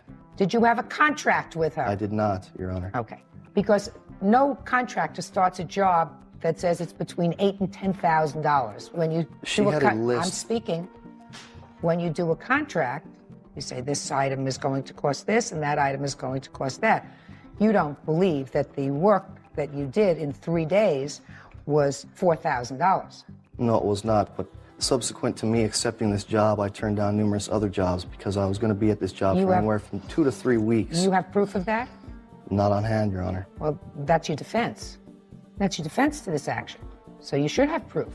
Now you're telling me she just came home one day and said, I don't want you to work on this project anymore. That's correct. Actually, Your Honor, a few days before that, she had told me that she loved me and wanted to be with me. We went to her house that evening. My brother and I spoke with her on doing this work. She had a large list, pulling out bushes, skylights, numerous work around her house that she had just purchased. We told her, well, okay, we can start in a couple of days. We came by on the Monday of the first part of the week. When we showed up, we asked her to open the garage door so we could unload So you materials. didn't have another job right then? No. I told her I could be there on Monday. Just a second. So you were free immediately? No, I told her I could help her out. My statement was you were free immediately. She spoke to you the week before. You were able to start that Monday. So you were free. You didn't have any other commitments. At present, I did not at hand. She had asked me first. I had other jobs that I went to. That's the main reason why. No. My question was, and your response is, you had no other commitments that prevented you from starting her job immediately. No, I did not. Okay. My father had just passed away, so therefore I was still grieving from his death. I've been taking care of him for the first part of that year as well. Mr. Johnson, pay attention to me. This is about money. This is not about I your have a bill father's here as well unfortunate that I normally demise. write up for customers Okay? that I work Now, for. don't you understand when my mouth is moving? There is only one voice that I hear. To apologize, Your Honor. Good. Now, if you felt that she owed you money in July of 2000, why didn't you sue her? I had spoken to my attorney on putting a lien on her house, and work picked up at that time, so I just filed the bill away that I had written up for the initial work that we had started. Then I'd like to see the bill that you say you filled out then in July of 2000. That's correct, Your Honor. For the work that you started.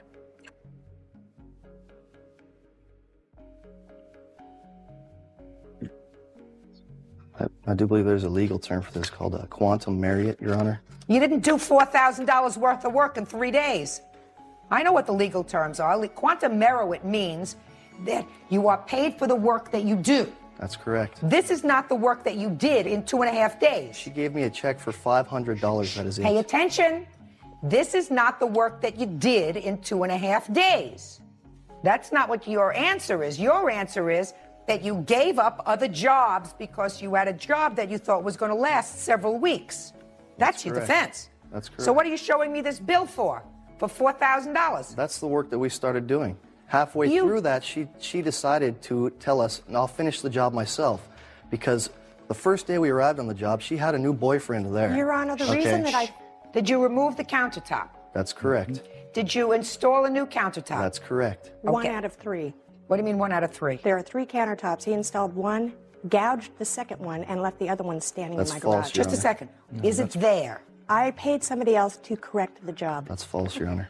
There was one section left not put in, Your Honor, and that was the sink side, and that was the day that she asked us to leave. She would finish the job herself. I fired him because he verbally assaulted me. What did he say? That is He false, quoted Your me Honor. that the job would take 3 days, cost about $800. We're talking tile on the floor, kitchen countertops, and a kitchen sink. The initial job that we had quoted was just the surface. On the third day, Not to my the stove was still not put in its place. The countertops were, my kitchen was not functionable. He kept verbally assaulting me, making rude that's comments false to again, me. Your Honor. Please I don't want to hear interrupt any me. interruptions. That's a lie, Your Honor. Please don't interrupt. That's a lie. That's a It is pure not lie. a lie. Out. Him. Out. And the next time somebody speaks, I'm going to resolve this case. It's not going to be to their satisfaction. She's a liar. That's a lie. Do you understand what I'm saying to you? There is not to be any discussion between the two of you, and you are to respond to my questions. That's the way I run a courtroom. If you don't like it, go somewhere else. Real cases, real people. Judge Judy. Janelle Murray says ex-boyfriend Rule Johnson owes for an unpaid loan. Oh, you fired them. Yes. Did he leave a sink there? No. I bought my own sink. Okay.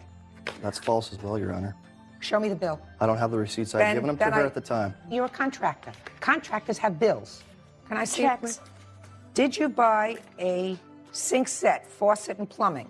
I did not. That was to install her old faucet and plumbing with You the didn't new do that. sink. Just a second. You didn't do that. No. That was when she called us. Just answer my question. You didn't do that. No. And you didn't buy the sink. Yes, I did, Your Honor. That's false. And yet you have no proof that you bought a sink, right? I've got my witness, which you asked to leave the courtroom. Yeah, because he has big mouth. He doesn't know where he is, and he's not coming back. Well, when the plaintiff lies, I mean, it's only fair to stand up and say when somebody's a liar. Judgment for the plaintiff in the amount of $3,500. That's how I resolve the case when you have a big mouth. Fine. Thank Have a nice day, Your Honor. Step out. She couldn't accept the fact that she couldn't have me. He's obviously very full of himself. She's been obsessive after my brother. She's stalked him. Ladies, fair warning. She's a crazy lady. Pretty faces and money don't mix. And now the next case. All parties in the matter of Gilbraith versus Brown. Step forward. 30-year-old electrician Steve Gilbraith is suing his ex-wife, 30-year-old food care supervisor Kristen Brown, for an insurance settlement she received when their marital home burned down. Mr. Gilbraith, you and the defendant had been married. Yes, ma'am. You are now divorced. Yes, ma'am. Your claim has to do with some property that was in the marital home. The marital home was destroyed by fire. The defendant was reimbursed for losses in that fire by insurance, and you want to be paid for the stuff that was in the house that belonged to you. That is correct, ma'am. Okay, so now I need some dates from you, sir. When were you and the defendant married? We were married October 7th, 1989, divorced October... Sure, just a second. I'll ask the questions. When did you separate? Late 97, 98. Do you remember the month? I believe it was in January. Of 1998. And when you separated, you were living in the home that burned down? At the time, yes, and then I was asked to move out. No, just a second. Just answer. Don't volunteer. Never volunteer. At the time that you separated, you were living in the house that burned down. Yes. The divorce became final when? On October 29th, 99. Almost 2 years after you had separated. Yes. And 1 month later, the house burned down. That is after the final divorce. That is correct. Now, what property do you claim, sir, was left in the house when you moved out in January of 1998? They were personal belongings of mine that the defendant had agreed that I could keep there. You're volunteering information again. I said, what property did you leave in the house? This is a list of everything, Your Honor.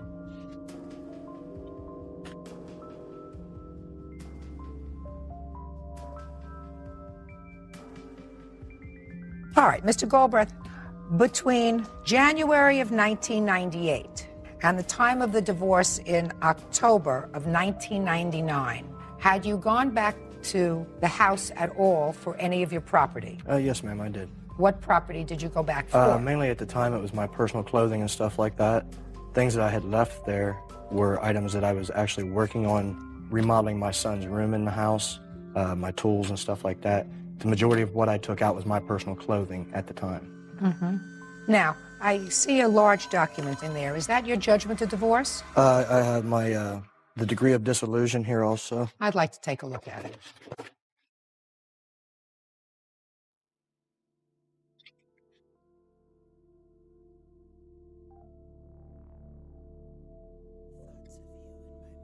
This says that at the time of your divorce, you and your wife had allocated all property that belonged to each of you. That's correct.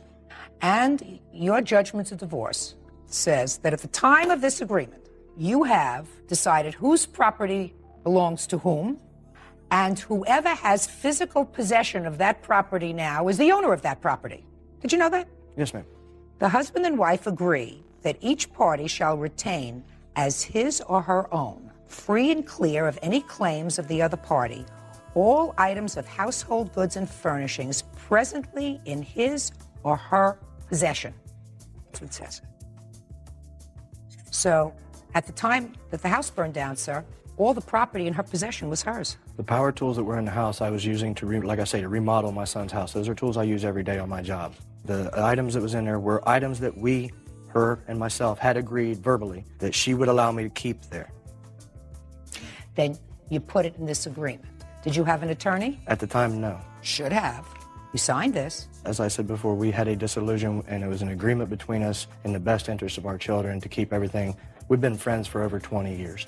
We tried to keep it in the most friendly possible way we could. That's fine. What I'm saying to you, Mr. Gilbraith, is that you keep it as friendly as possible.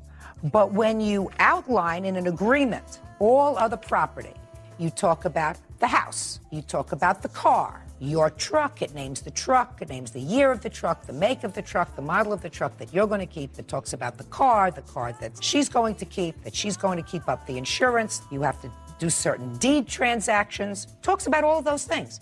And then it talks about personal property. And if you had any personal property in that home, you'd just as easily say, listen, we have to put in another paragraph and list all this property that I have in the home that belongs to me. That's very easy. Didn't anybody tell you that, sir? Am I the first person who's told you that? No, ma'am. I just, as I said, I assumed being friends that we were, that I could take her on her word. Did you give him your word that this was all of his property? No, ma'am, I didn't. This list, which was made April of 2001, well after the fire. That's how long it took me to get all of the records and inventory from the insurance company. It may be, sir, but you had no insurable interest in the property as of the date of your divorce. Because as of the date of this divorce, you were not the owner of any property that was in her possession. It's a simple legal matter. unless she acknowledges that she was merely holding this property for you. You acknowledge that? No, ma'am. However, she knows the tools that were in my son's room and all my stuff that was there in that room was being done for her in regards to the remodel of that home, which I had promised I would finish. Unfortunately, a fire happened in the home before that. That may be. But you're not suing under that theory that you were a workman doing renovation in the house, your tools were there when it burned down, and therefore those tools should be covered by her insurance. It also says in my agreement, any inheritant material that was in the house was also mine. You're talking about under miscellaneous? Yes, I had things that were given to me by my deceased mother and etc. As to Gilbreth, don't pull my leg. Okay. The section that you're reading says the parties agree that each shall retain as his or own, free and clear of any claims of the other, all items of clothing and personal effects presently in his or her possession. The parties further acknowledge and agree that neither party shall have any enforcement rights to the other's inheritance or expectancies, and all future inheritances and expectancies shall remain the property of the inheritor, which means that if somebody dies in your family and leaves you money or property, she cannot claim any of that property. That has nothing to do with your power tools. No, it has to do with quilts that were made by my mother and my grandmother. You should have gotten them out before 2 years. Those were not power tools. You don't redo your son's room with quilts. No, but that's things that she had stored. Mr. Bhojpuri, this is a very simple case. You were divorced. At the time of your divorce, the judgment's divorce said all property that you each have in your individual possession belongs to each of you individually, free and clear of any claims by the other. You had the opportunity at the time of the divorce to include this list as property that was in the house that you intended to get back, that it was an agreement with the defendant that you would get back. She knew. Very simple. I said including in the judgment of divorce. You did not do that. If you did not do that, you had no interest in any property in her home. Your case is dismissed.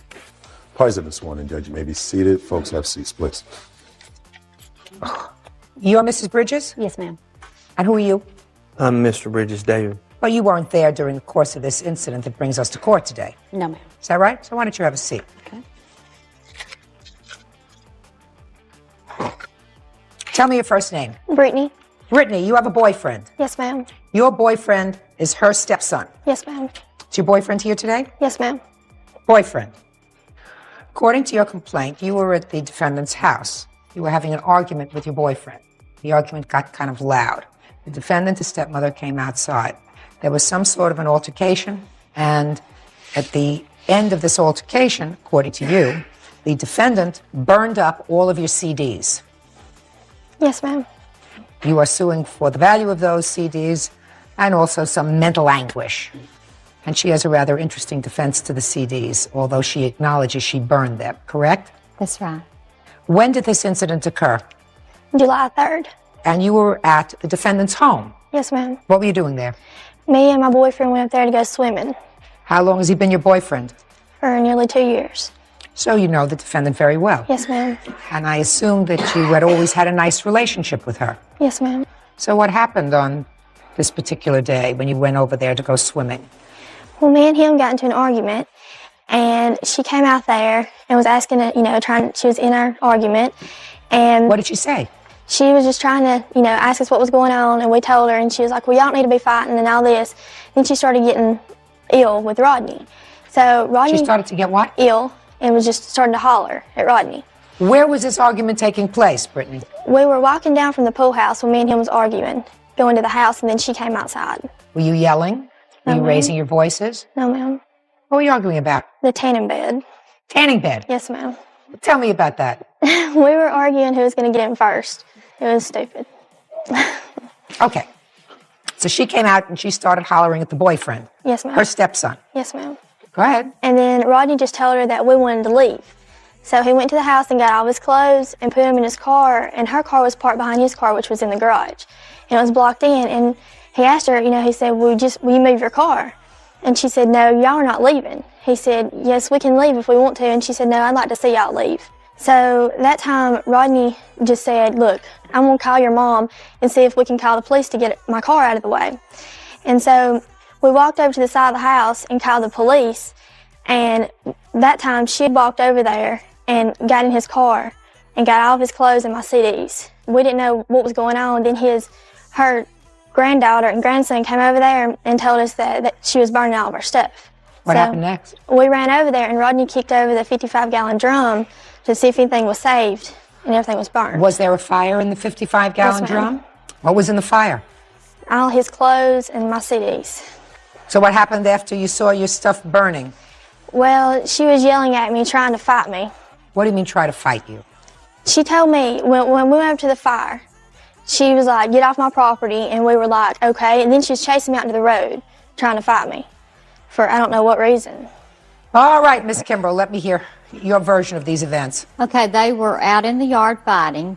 First, my husband went out, and he couldn't stop them, so I went out, and they had went back up to the pool. And I asked them what happened, and Brittany said it was her fault.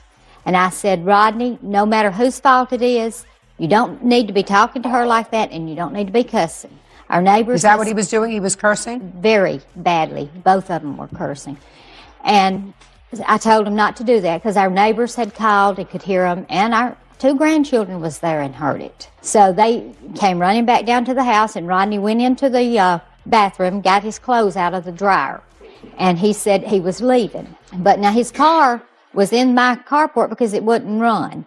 It wouldn't even crank. So I knew he couldn't go nowhere, but I did ask him to leave. And my daughter Summer had came up, and something had happened earlier that day that I don't really know, but Brittany and Rodney and Summer were arguing. Well, when she came up, they started again. And I was trying to stop them, and when Summer walked over, Rodney pushed her back. And then when he pushed Summer, I started over there, and he just, pushed me. And when Brittany was cussing us, Rodney was standing there with his hands out like this, letting her cuss. And I just said, would you please call your mother to come get you, Brittany? So Rodney looked at his daddy and said something really bad.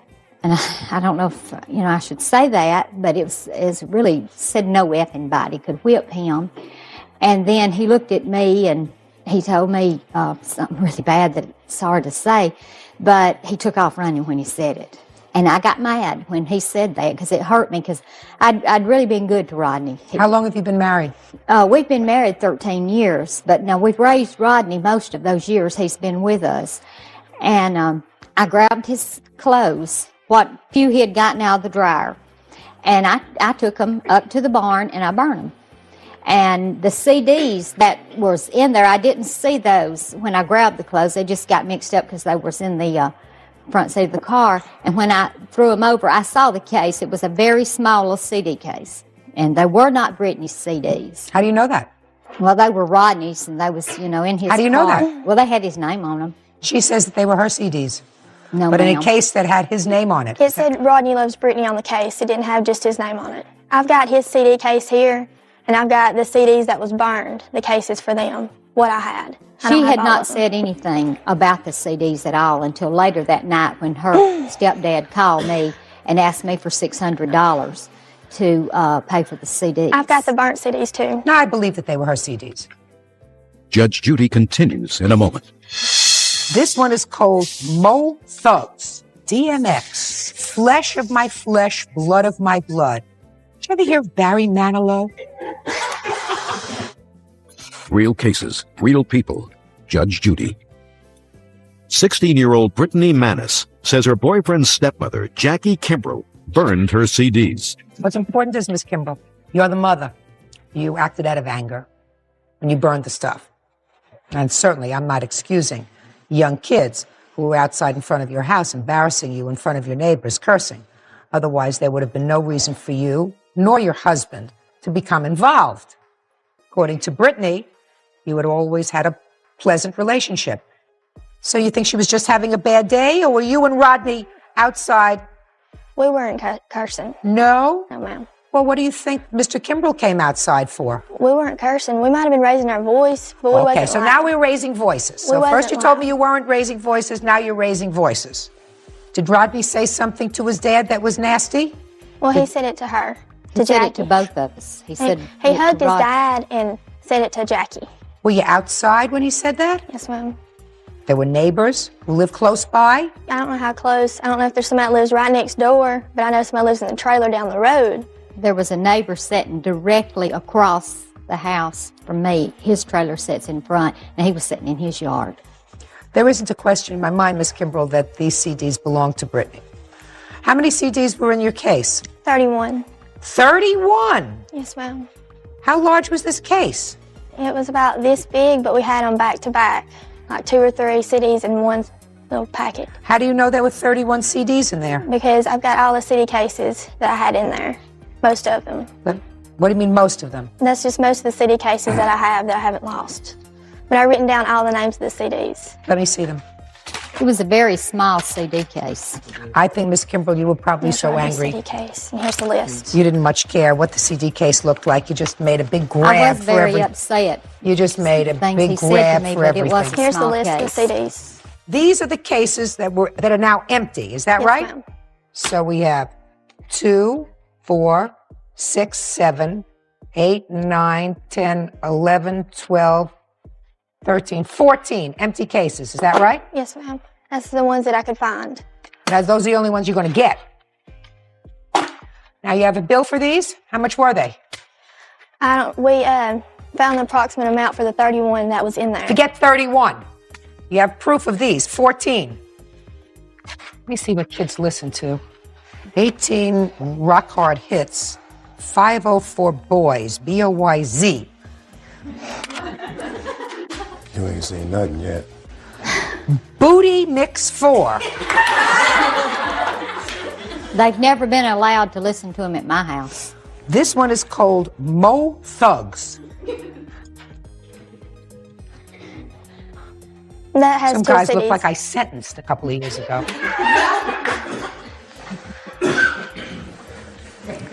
Dr. Dre. Yeah, that's right. Is he a physician? Not really. Master P. How here are 4 normal-looking girls? Destiny's Child. Very nice-looking girls. Normal. DMX.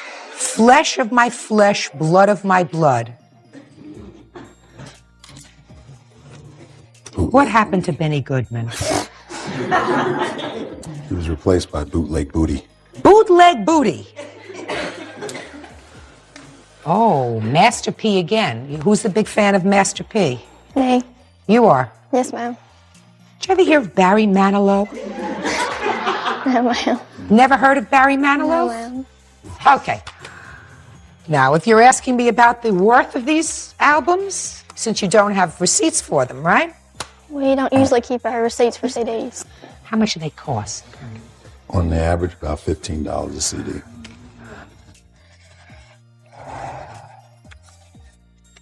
$210, 14 times 15. That's the average. What are you doing sitting over there? Who did you come to court with today? Brittany? Your Honor, I'll tell you the reason Rodney's here today is because he was threatened by David and Tammy to come to court, or at the time this happened, Brittany was 15 and Rodney was 19. And if Rodney will admit to telling the truth, this is what was said. They said that they was going to get him for statutory rape if he didn't come to court and be a witness for Brittany. And said they'd never let him see Brittany again. Your Honor, that is not true. Real cases, real people. Judge Judy. 16-year-old Brittany Manis says her boyfriend's stepmother, Jackie Kimbrell, burned her CDs. Okay. On the CDs, you're going to get $210. What about my- Forget your mental anguish. My bathing suit. What? My bathing suit top of my picture, she still hasn't returned. Do you have any of that stuff? I have her bathing suit top, but she came in the house and got everything else. No, ma'am, I did not that go in belonged their to house. her. Whatever. I don't have anything else in the complaint about anything else. You have her bathing suit top? Give her a bathing suit top. Okay. As far as your lawsuit, which seeks damages for mental anguish of $1,500 because you saw your CDs burn, you better go and wash out your mouth. And when you learn not to cuss at adults, then we'll talk about mental anguish. That's all. Parties are excused. You may step out. They had a pretty good argument, and I went out to break it up, and like I said, they just kind of turned on us. I don't care what they said to them or cussed or whatever. They're adults and they're children. I just hope everybody can get along now. And now the next case.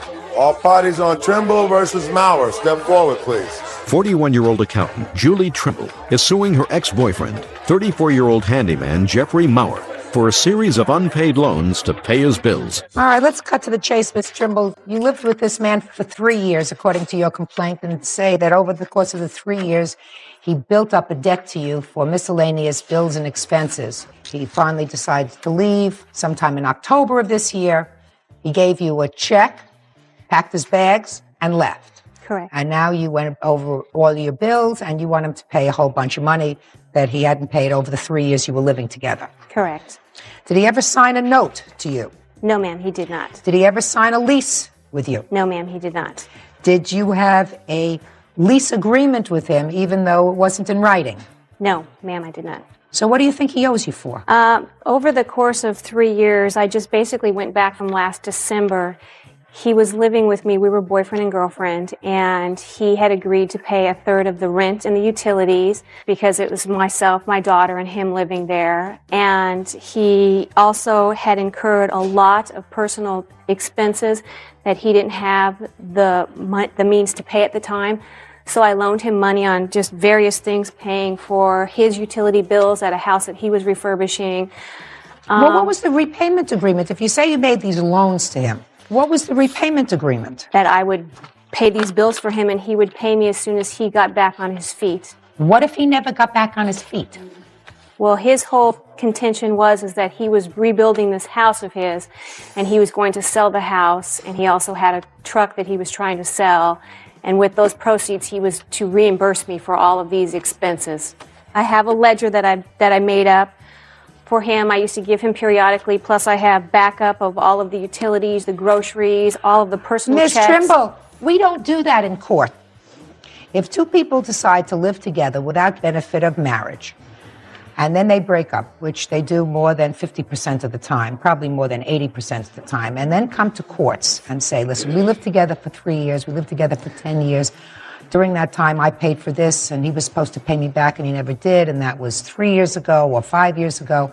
If you expect courts to get involved with that, you're barking up the wrong court. I tell you that. Put your hand down. I didn't ask you anything. Yes, sir. Good. Women do this. It seems to be women do it a lot more often than men. Women say, I'll take care of him. He promised as soon as his uncle straightens out, he's going to give you the money. As soon as he puts his life in order. As soon as he gets the house built. As soon as he sells the truck. Some people never get their lives in order, Miss Trimble. Right. Well, and he did give you a check when he left. Yes, he did. And in what amount was that check? That check was for $2,200. He said it was $2,800. You have the check? Yes, I have the check here, and I'd yes, like to see it. I was mistaken. It is $2,200. Can I see it, please? And also 2 other checks that I gave her within weeks of leaving anyway. So I actually gave her over $3,000.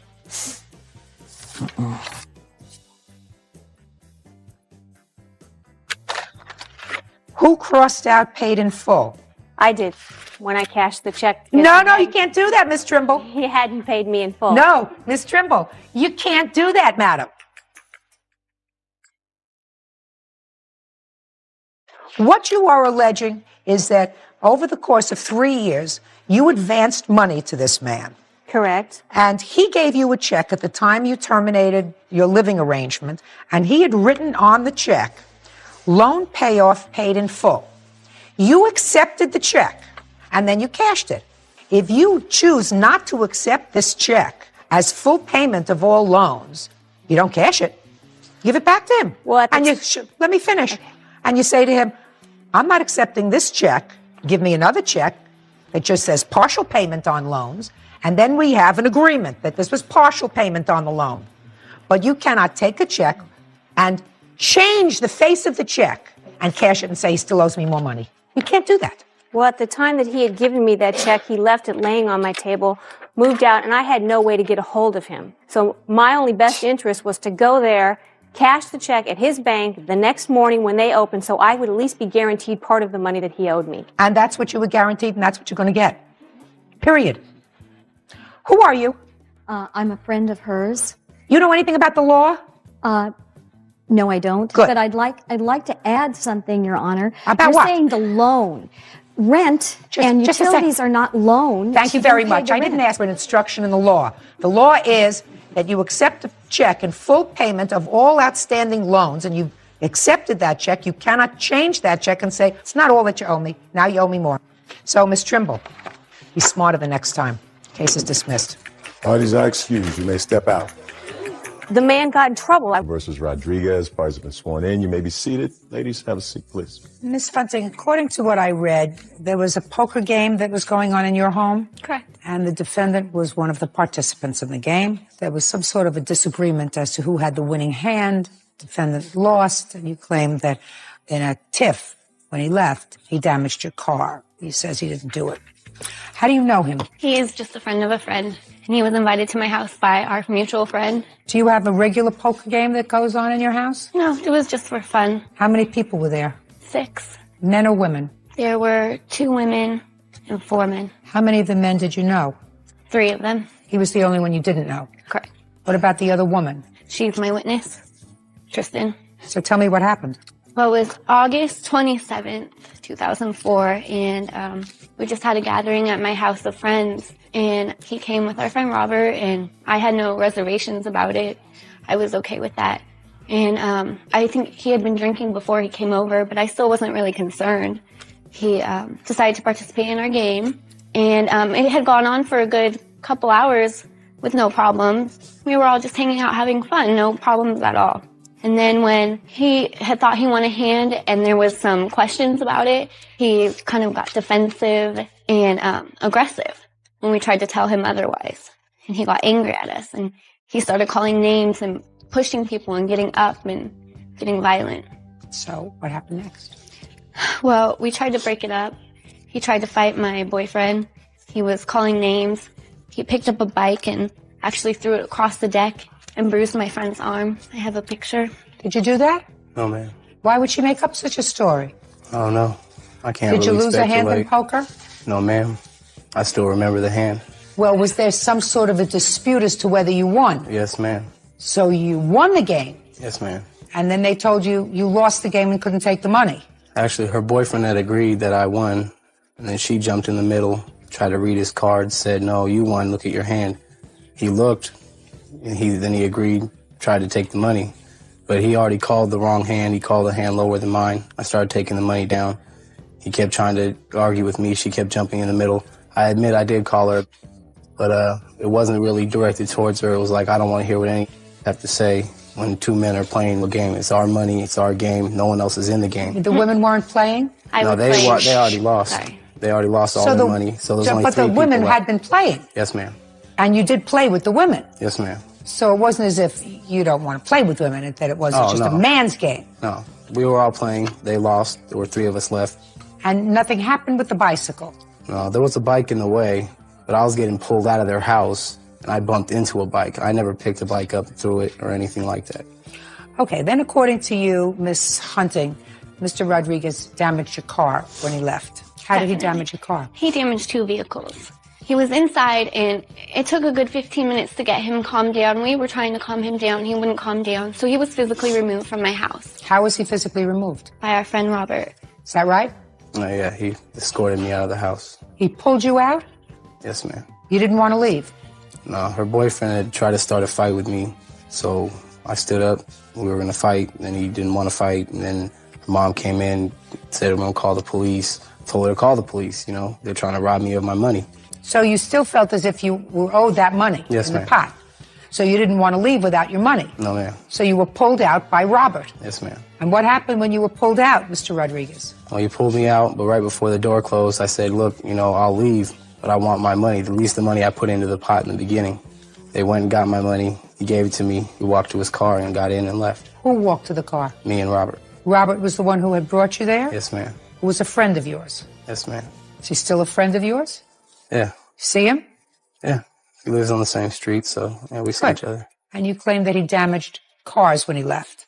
You have any witness? Did you see him do that? I actually have Robert here as a witness. Really? Bring him in. And Robert is your friend. Yes, ma'am. So Robert wouldn't lie for her. I can't speak on that. He's intimate with her friends, so a lot of people do a lot of things when they're with somebody. I don't think that's important.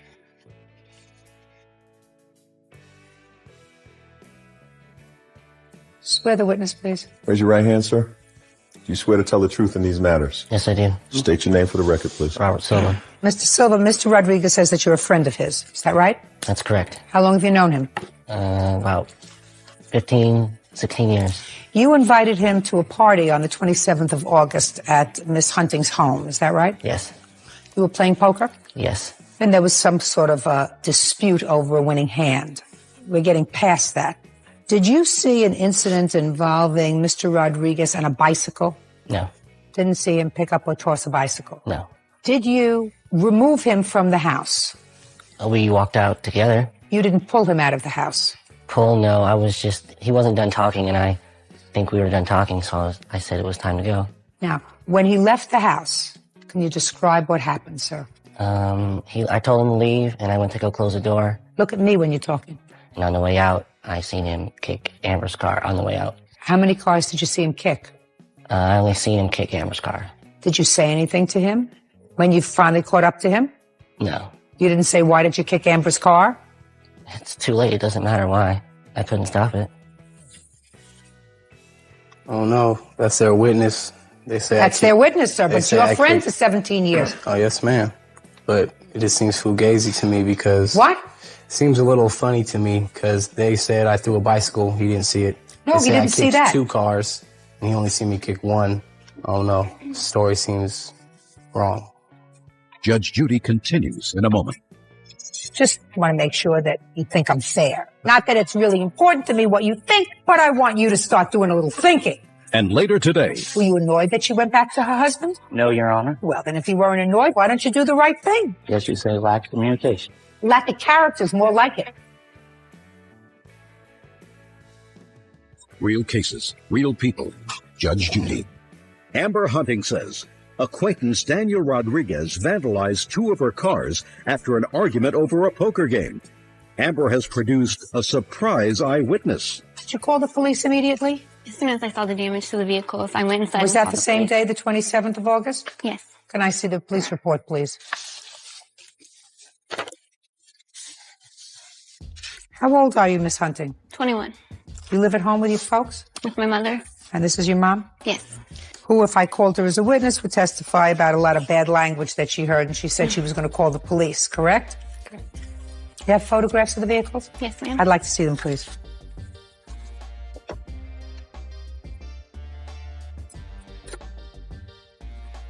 Well, the detective who responded saw the following, Mr. Rodriguez.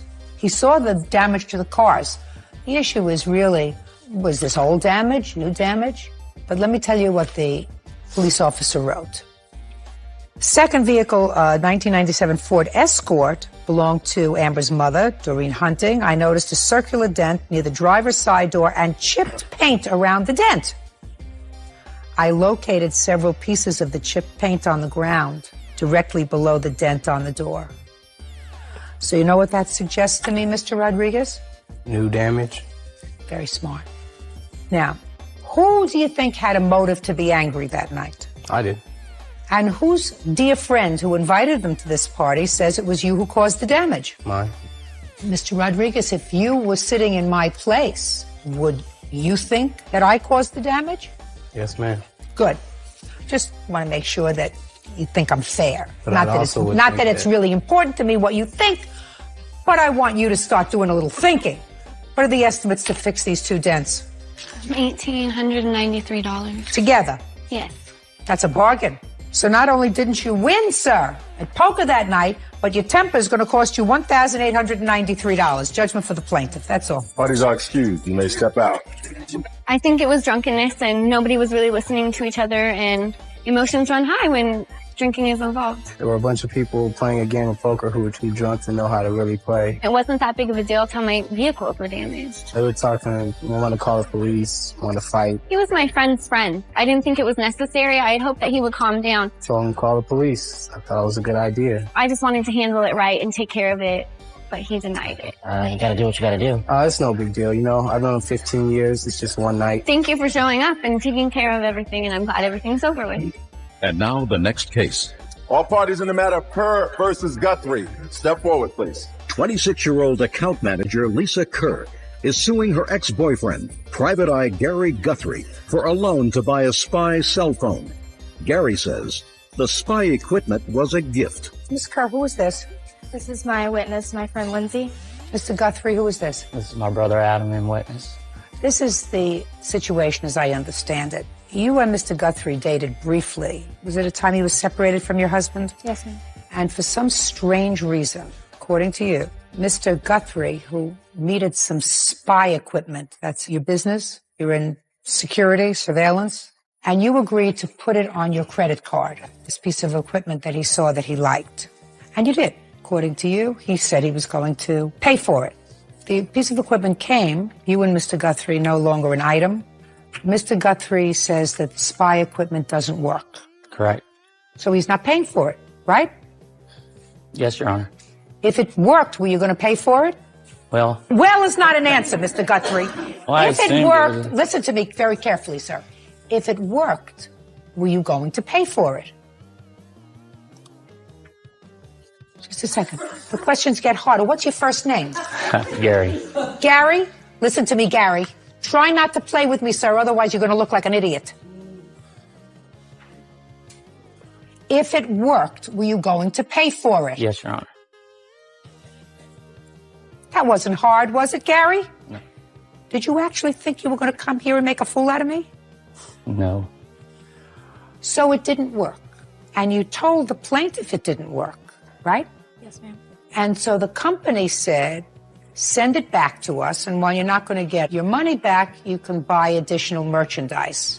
Or switch it out for another one that might work if it Or came. switch it out. Yes, ma'am. And you understood that, right, Gary? Yes, Your Honor. See how mellow Gary is getting now? Gary gets it now. Because in Gary's answer, he thought he was being a wise guy, and he told me first it was a gift from her, that she bought him a gift. And then she changed her mind because she went back to her husband and they got this big bill, and that's why she's probably coming after him. That didn't ring true to me. So that's why I asked Gary if he was intending to pay her back for it if it worked. You understand, Gary? Then you bring along genius with you over here. Because the idea was, according to you, and you agree, that you were told to pack up the old equipment and send it back to the company. And you brought her over the box. No, I didn't actually bring her the box. How did she get the box? Through my brother. He brought her the box. Yes. And she paid for sending it back. That's correct. Not you. She paid for sending it back. Now, genius, you can stand up. Lisa Kerr says ex-boyfriend Gary Guthrie owes for a loan to buy a spy phone. Gary claims the phone was broken and he tried to return it. You got a first name? Adam. You didn't pack up the spy equipment, did you, Adam? I was told Is not an answer. I did pack up the equipment, You did. but I grabbed the wrong device, apparently. What does that mean, genius? When I gave it to Lisa and she shipped it off, they could tell her it was the wrong device. But I did not know because my brother was out of town. It was a phone call that told me to pack up the device. What did you tell your brother to do? I told him to grab my cell phone and pack it up to get to her. Your cell phone. Well, that's not a spy piece of equipment that costs $3,400. Well, if you've seen my other cell phones, you'd understand that I have a lot of cell phones, and all my cell phones are pretty high-tech. I somehow think, Adam, that this was a little scammy-whammy that was going on here, kids. You sent back the wrong thing. Did you send back the wrong thing? Yes, by accident. Ultimately, you found the device and it had not been sent back, right? Correct. When you found the device that had not been sent back, what was the first thing you did? Well, I told her I obviously So the first thing you did was call her. I tried to attempt to. I wasn't able to get in touch with her. So you did call her. Yes, once I found out it was the wrong device. Well, then I want to know, what date did you find out it was the wrong device? Mid-December, somewhere in the middle of December. And when did you find out that they didn't receive the device? It was right around December the 18th or 20th. And when did Mr. Guthrie call you? I actually never spoke with him about that until I had left to go on Christmas vacation, and I ended up breaking my leg. So I was out of commission for a few months, and I finally got a hold of him again in March. So between December, when he found out that he did not give you the right piece of equipment, and March, Are you telling me he never called you? Not that I spoke with him and not a message that I got from him, no. So he never called? No, ma'am. As far as you know, he never called. Right. What did you do with the piece of equipment, Gary? Well, come mid-April, we were fishing, and I was trying to get the device to work, which is the whole issue, how it didn't work. And out of frustration, it actually ended up in the lake. So, Gary, who do you think ought to pay for this piece of equipment? Well, my assumption, seeing that she didn't call me back for that period of time. Didn't call you back. Did you send her a letter? I didn't send a certified letter, Your Honor, no. Did you send her back the piece of equipment and say, I'm sorry, my idiot brother made a mistake? The answer is no. The answer is you took the piece of equipment and you threw it in the lake. It's according to you. I don't know whether I believe you or not, but that's according to you. When did you throw it in the lake, Gary? Let's see, mid-April. So you could have done a lot of things. The first thing that you could have done was try her once on the phone, if I believe that. You couldn't get her in. So you packed the piece of equipment up and say, I'm sorry, this was a big mistake. That's in December. I'm going to bear the burden of sending it back to the company. I don't want you to send it back for another $70 because my brother doesn't know whether he's a foot or horseback, right? You chose not to do that, Gary. Were you annoyed that she went back to her husband? Huh? No, Your Honor. Well, then if you weren't annoyed that she went back to her husband, why don't you do the right thing?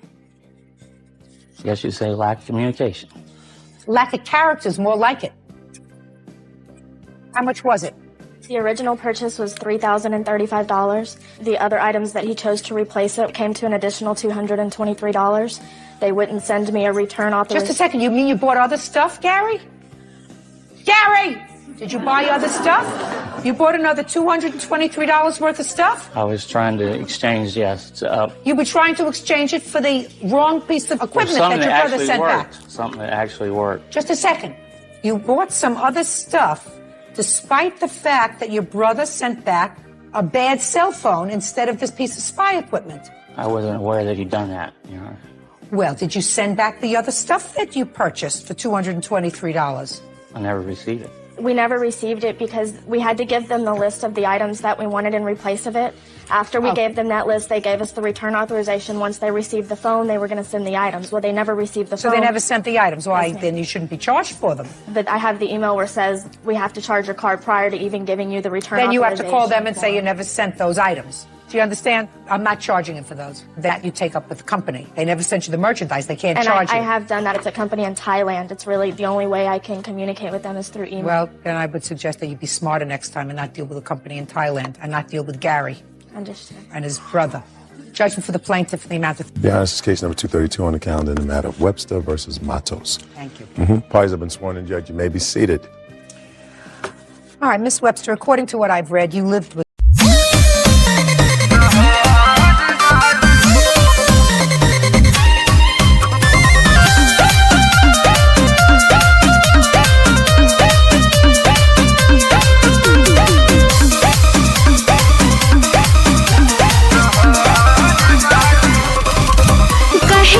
पीछे घूमा तारा लेने के संघाते हम बानी हो हसीना तू तंगावा करते हाथे देहाती के कमजोर बुझले बाड़ू का अरे ऐसे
जैसन बॉबी कहीं नहीं कोई गुमर पोरे पोरे तोहरा बॉडी के पाट them there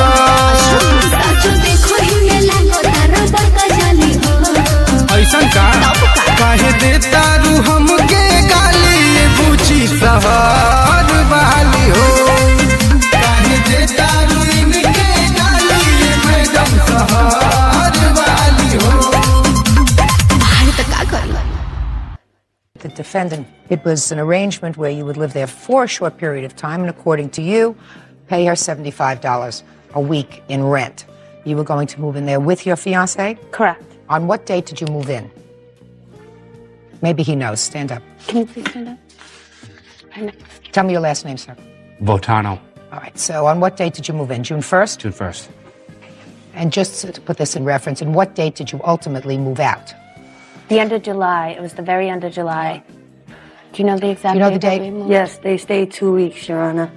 They say they moved in on June 1st. They did not move in June 1st. When did they move in? They moved in maybe the 15th, 16th of June. What do you mean, maybe June, maybe the 15th? Do you remember on what day they moved in? Yes, June 16th. Now you're sure? I'm sure, positive. And on what date did they vacate? Excuse me? What date did they vacate? 2 weeks after that date. So, according to you, approximately July 1st. Yes, it is. According to your complaints, you moved in, you paid your $75 a week while you were there. In addition, when you moved into the defendant's apartment or home, she had no utilities, no gas, no electric, no hot water, or anything else. They'd all been shut off. You put them on in your name. Is that correct? Yes. There came a time when there was a falling out or something, and you were told to leave, and you left. You want your utility money back, as well as certain property. Exactly. Could I explain a little bit about the falling out? I had found out she was on Section 8 in Massachusetts. That's free housing. And she did not have her 4 children in her custody living with her. At the time, I did not know she was not paying any rent for herself. Her only means of income was the $75 we were paying when the house had become infested with cockroaches, infested. And therefore, I couldn't live in those conditions and said that I would like to move out within a week. I told her on a Monday. On a Monday. And she had said she had left with my ex-husband. That's who she's dating. Left with him and came back. She became outraged. She said she wanted her key now. And I explained, we'll pay it up until the end. I need to make the arrangements. Until the end of what? The end of the week. The end of that week, that following week. She said, I want my key now. And I said, you'll get your key. She left. Approximately half an hour later, she called, said, you have a half an hour to get all your belongings out of the house. I'm coming with the police. Now, Your Honor, I had just had major surgery on the 17th, where they removed 3 discs from my neck, July 17th. And so during this time, I was very disabled. You were in the house after the surgery? Yes, I was. I have the paperwork. Let me see it. And this is also a letter from the landlord stating that I resided there, even though she was the only adult on the list, on the lease of the house. Go ahead. So, talk to me. The reason how we found out she was on Section 8. I don't want to know how you found out she was Then on Section 8. Of the Right now, we're surgery. at a point where she says she's coming back in a half hour with the police. With the police. The police showed up and asked her, do they pay you rent? She said, yes. They said, we cannot have them leave. She said, oh, no, they don't pay me rent. They said, excuse me, miss, you just said they did. The reason why, that's a copy. She had ripped the papers out of my hand, the one with the landlord, so to ruin the evidence that I did have at the time. Okay. And the police had left, and the next morning, we had moved out everything that we had. We left a lot of the belongings because of the infested cockroaches that you could see everywhere. All right. Well, so far, we've just taken care of part of your lawsuit. You Okay. moved out the next morning. You took everything that you wanted. You Oh, I didn't want wanted to to take take other stuff because it was infested with cockroaches. Correct. You say you want the return of valuable personal property. What valuable personal property? Tell me. I'll tell you. A 25-inch colored cable-ready TV. Well, The just box- a second. Why didn't you take that? Because the roaches got inside the television. They go into electronic. It's the first that I've heard. They go into electronics to keep warm. Electrical appliances. They go into that. So you don't want the TV back? No, I want some of the cost of it. Forget it. You moved the television in there. There was no cockroaches there at that time. She's a pig. That's why she lives. Then you shouldn't have moved in there. We did not know. Just a second. You should have had some clue when you move into somebody's apartment and they have no gas, electricity, or hot water. You should have a clue. She's not paying for a new TV for you. You had an opportunity to take your TV. She didn't withhold it from you. You decided to leave it there because there were bugs in it. I'm not asking for the value of the whole TV. You can't have value of any TV. You can't have value of any property that you voluntarily elected to leave in the premises because you felt that they were bug infected. Well, what we had done was brought a lot of the property outside. My husband's sister lives upstairs. So? And we figured if we had left it out, maybe the cold air or whatever, cockroaches, I guess, do not like cold air. So? And would leave. And when we had gone back, all this was gone. All our belongings were gone. Just a second. They were gone. They were smashed. They weren't gone, they were smashed up. So let's say they were smashed up. You put them outside. Yeah? So? And we had somebody watching over it. Yeah? Who did you have watching over it? My sister. She just said that. And how long did you leave it outside? Hour? You mean you were leaving it outside for an hour and you were coming back for it? Yes. You know, you're making up these stories as you're going along. It all sounds very, very good to me. Thank you. No. Do I look like I need help? You just told me that you left the stuff there. You weren't taking it because it was full of bugs. You don't get any property back. You decided to leave. If you decided to leave, you should have taken your television set, everything else that you had, taken it with you in a car and put it out someplace else where you were going, not leave it out in front of her house. My sister's house, too. It ain't just her house. So? So what? So what? So what? That's what I'm saying to you. So what? Yeah, whatever. All right. Now, bottom line is they didn't live with you until the 1st of July or the 16th of July. According to the landlord, they lived with you at least until July 28th. Here, I have that they were not on the lease. I let them... I don't care whether they were on the lease or not. That's not the question, Ms. Matos. I know that, Your Honor, but I'm coming to my point. Out of the kindness of my heart, they got evicted out of their home. Stop. Listen to me. I don't want the kindness of your heart. All right. Kindness of your heart, you don't charge them $75 in rent. I did not charge them. I have not accepted any money from them. Just a second. Just a second. Please. That I don't believe. Judge Judy continues in a moment. Lorraine is unable to read or write. So how could she have a driver's license? She doesn't probably even own this car. It's not a registered car. She just drives around and hopes for the best. Real cases, real people. Judge Judy. Jennifer Webster says former friend Lorraine Matos owes her for utility bill deposits and the return of personal property. Lorraine says Jennifer owes her for smashing out her van windows. You just don't want Section 8. Look in it. I'm speaking. You just don't want Section 8 housing to know that you were charging them for rent. Don't give me baloney. I've been around the block longer than you have, madam. Get this. All right, let's get to it. Utility bills. You pay the utility bills?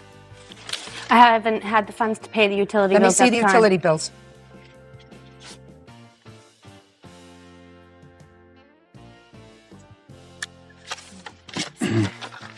She would like to call the party line to get dates on a constant basis using my telephone.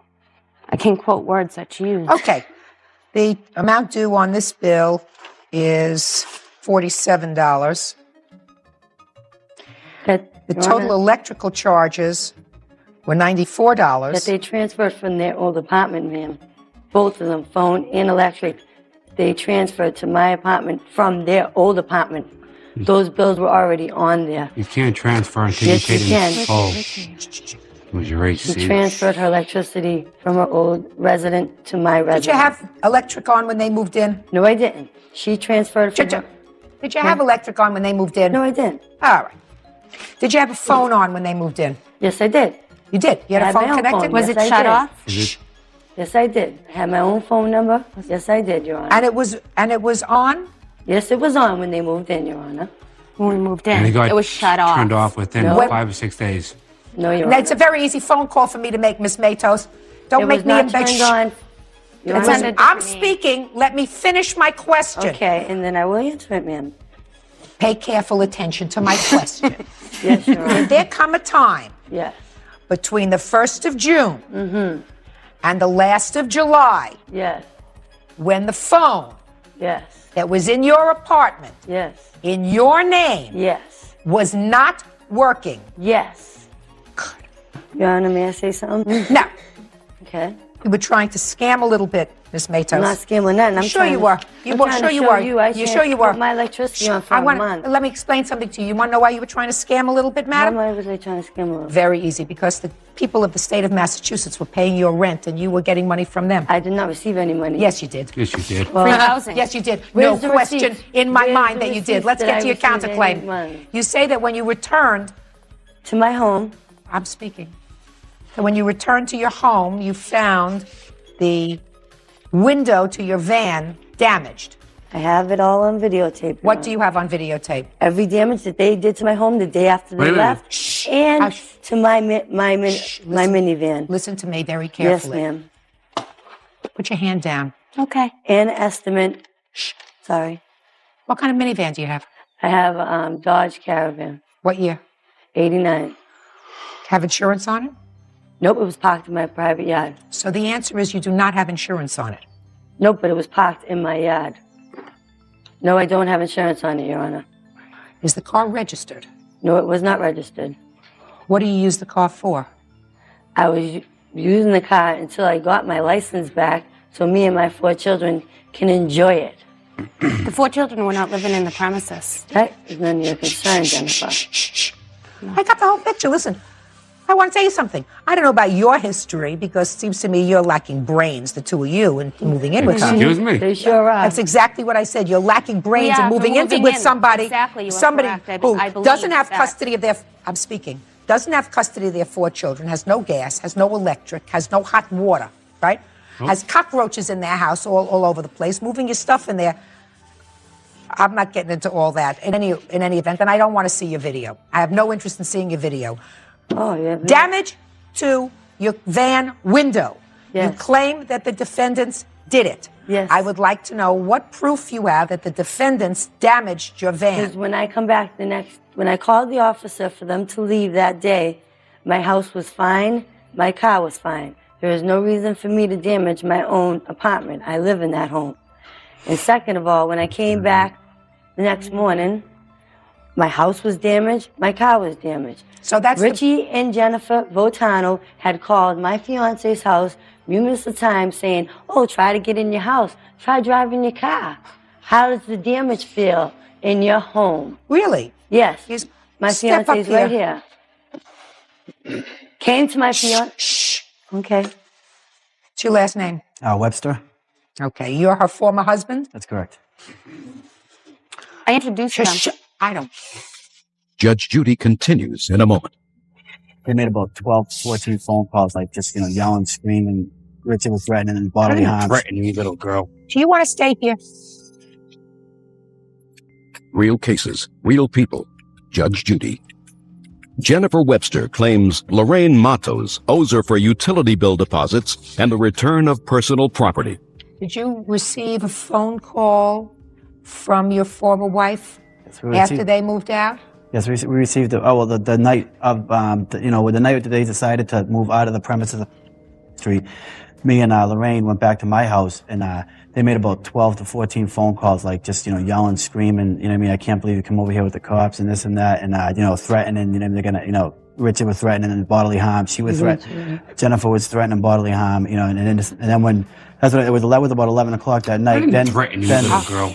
Then, Just a minute. I didn't Do you want to him. stay here? Do you want to stay here? Yes. Then me and my roommate, I had a roommate at the time, we went by the apartment and picked up, her iguana, because she had an iguana there, and so we picked that up and we went back to the house, and to where my premises, where I was residing, and then that was around 11:30 that night. So when we come back the next morning, it was me and her went back to the street the next morning at around I'd say around 11:45. You know, all the damages to the caravan and like a lot of damage to the. Tell me what damage All right, there was to the caravan. There was the front windshield, the front, you know, the front end of the car was all smashed in, and the passenger side windshield. When you came back to the house, Yeah. they had already moved out. Yeah. Is that correct? That's correct. How did you get into the house? I had to take I went into my trunk and I had to take a razor because I had one of those razor blades and everything like that, and I put it inside the lock, removed the key. I had two of them. I removed the key that was broken, the lock out of there, and then she had another key and we opened up the door. Now, did you call in any sort of a police report with regard to the damage? No. But I received that day when we were downstairs. Like he previously said before, his sister lives upstairs, and she come downstairs and she said, "My brother wants to talk to you." And he started, saying that if you report this to the police or anything like that, then I'm going to bring my brother, I'm going to bring my friends and everything. He's like, that is the God's honest truth. So you did not report that to the police? No, I was scared. Okay, now you want to show me a piece of paper? Yes, I do. It says her claim on 8/2. Just a second. Smashed. I can read. Okay. I just changed my mind. And, I just changed my mind. Your Honor? I really would like to look at this video that they have. Okay? Your Honor? What? That's my husband's handwriting. Lorraine is unable to read or write. Nope, that's my handwriting. So what? So how could she have A driver's license. to own a car? Just a second. She doesn't have a driver's license. You need a driver's license. She doesn't have a driver's license. You need Right? That's right. You need one to own a car in Massachusetts. Just a second. She doesn't probably even own this car. It's not a registered car. She just drives around and hopes for the best. Okay. I'm ready. That's dated August 19th. The clock Isn't there still electricity? Where'd you get the video camera? Borrowed off my brother. You borrowed it from your brother. Is your brother a stand-up guy? Yeah, Nice guy? yeah. Twin brother, yeah. Right? Any reason why he would have the date of August 19th, 2000 on that video? We didn't know the date we had to change or anything. We just Doesn't have to change. It goes automatically. He doesn't ever use it. You know what I mean? It's like I don't. You mean it just jumps ahead a month? You gotta set Just the a second. date. No, it doesn't jump ahead a month. That's not the date that I videotaped it on. Well, how do I know that? That's what it says. Oh, but I'm just going on by my word. Probably damaged the truck. Thank you. It's a hothead. Probably a little psychotic besides. Strike that. Definitely a little psychotic. You have to have more proof than that, than the opportunity and the inclination to cause damage. Aside from the fact that the only evidence that you produce here today, sir, indicates that the damage was done on or about the 19th of August, approximately 6 weeks after you say they moved out. I believe you. You say they moved out July 1st. Yeah.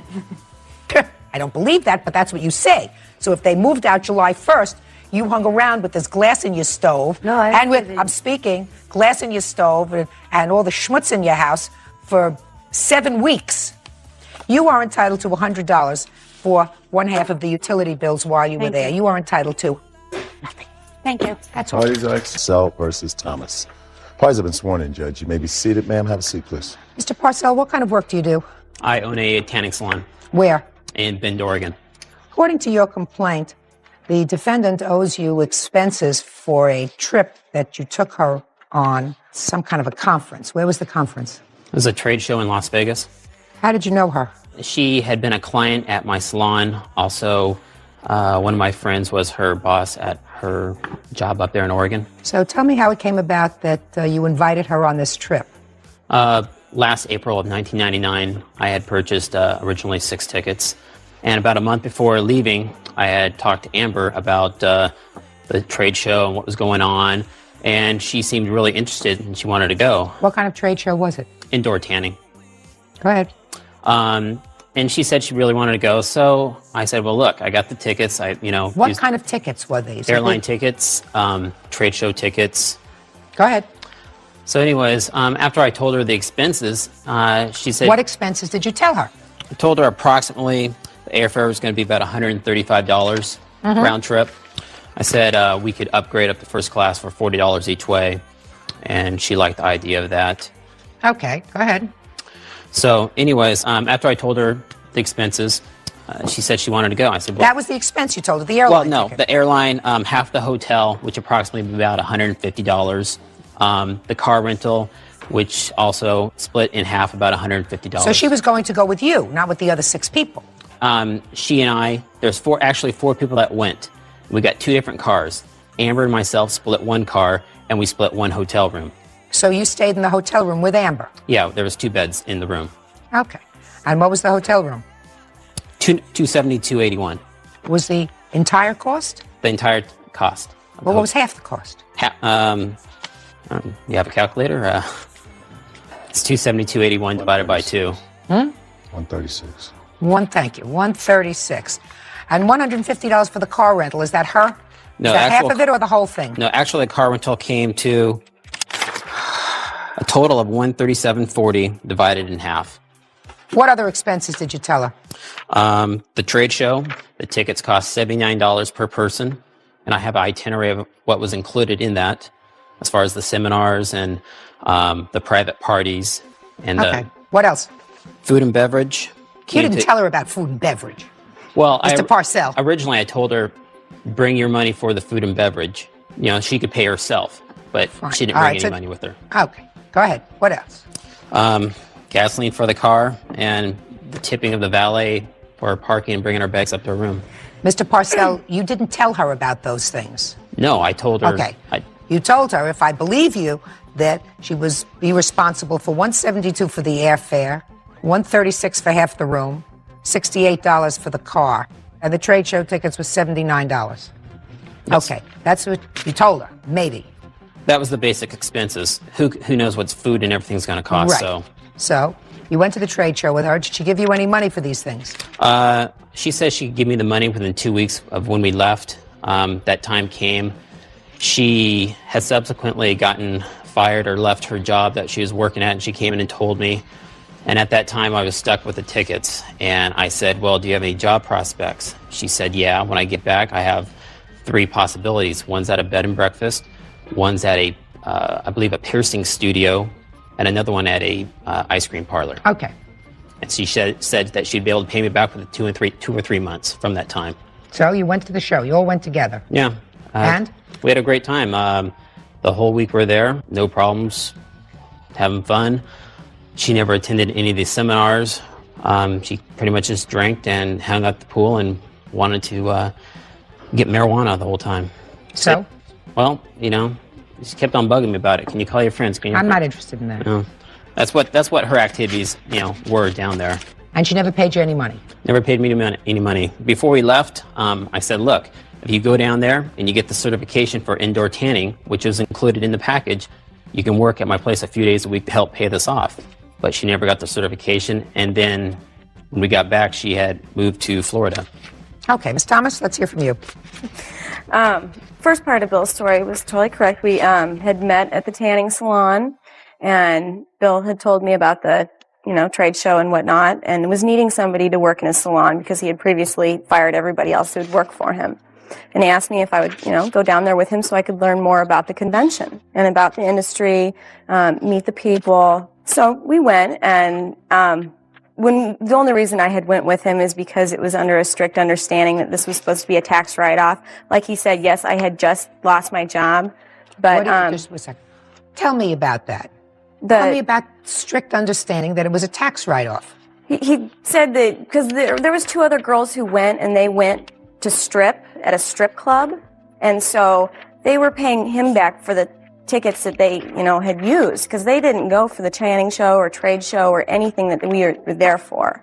Okay. Him and I went, and when I went with him, before I met him in the salon, he had told me about this, said, this would be a good opportunity for you. It's going to be a tax write-off for me because the salon is able to just write this all off.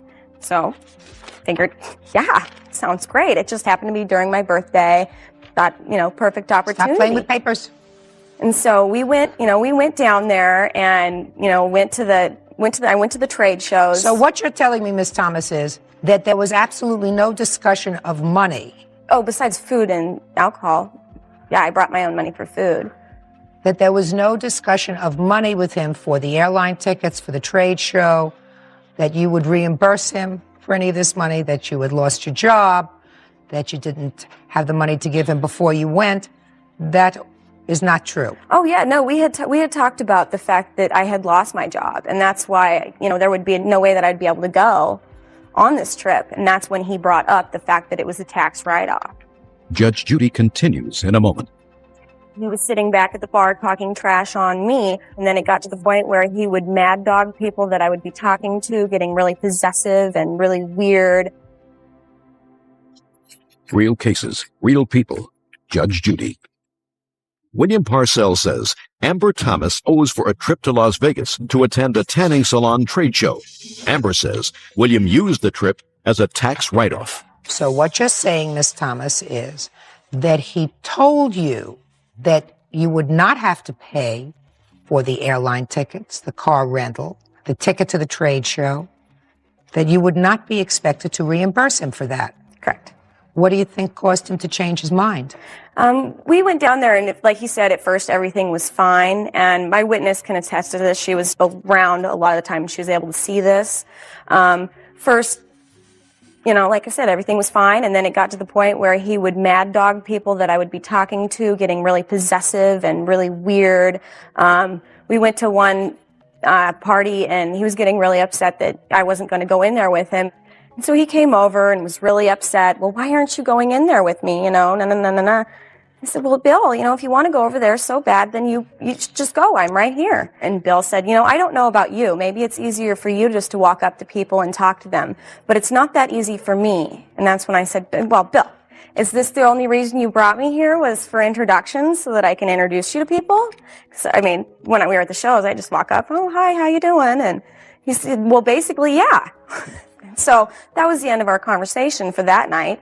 We went one more night, and we had gone to the trade show that day, and then that evening we went to Studio 54. Lots of people were there having a good time. I went and, you know, was dancing on the dance floor with some other people. Meanwhile, he was sitting back at the bar talking trash on me. Oh, look at Amber's over there dancing with all those people. That's a bad crowd. Those people are a bad crowd.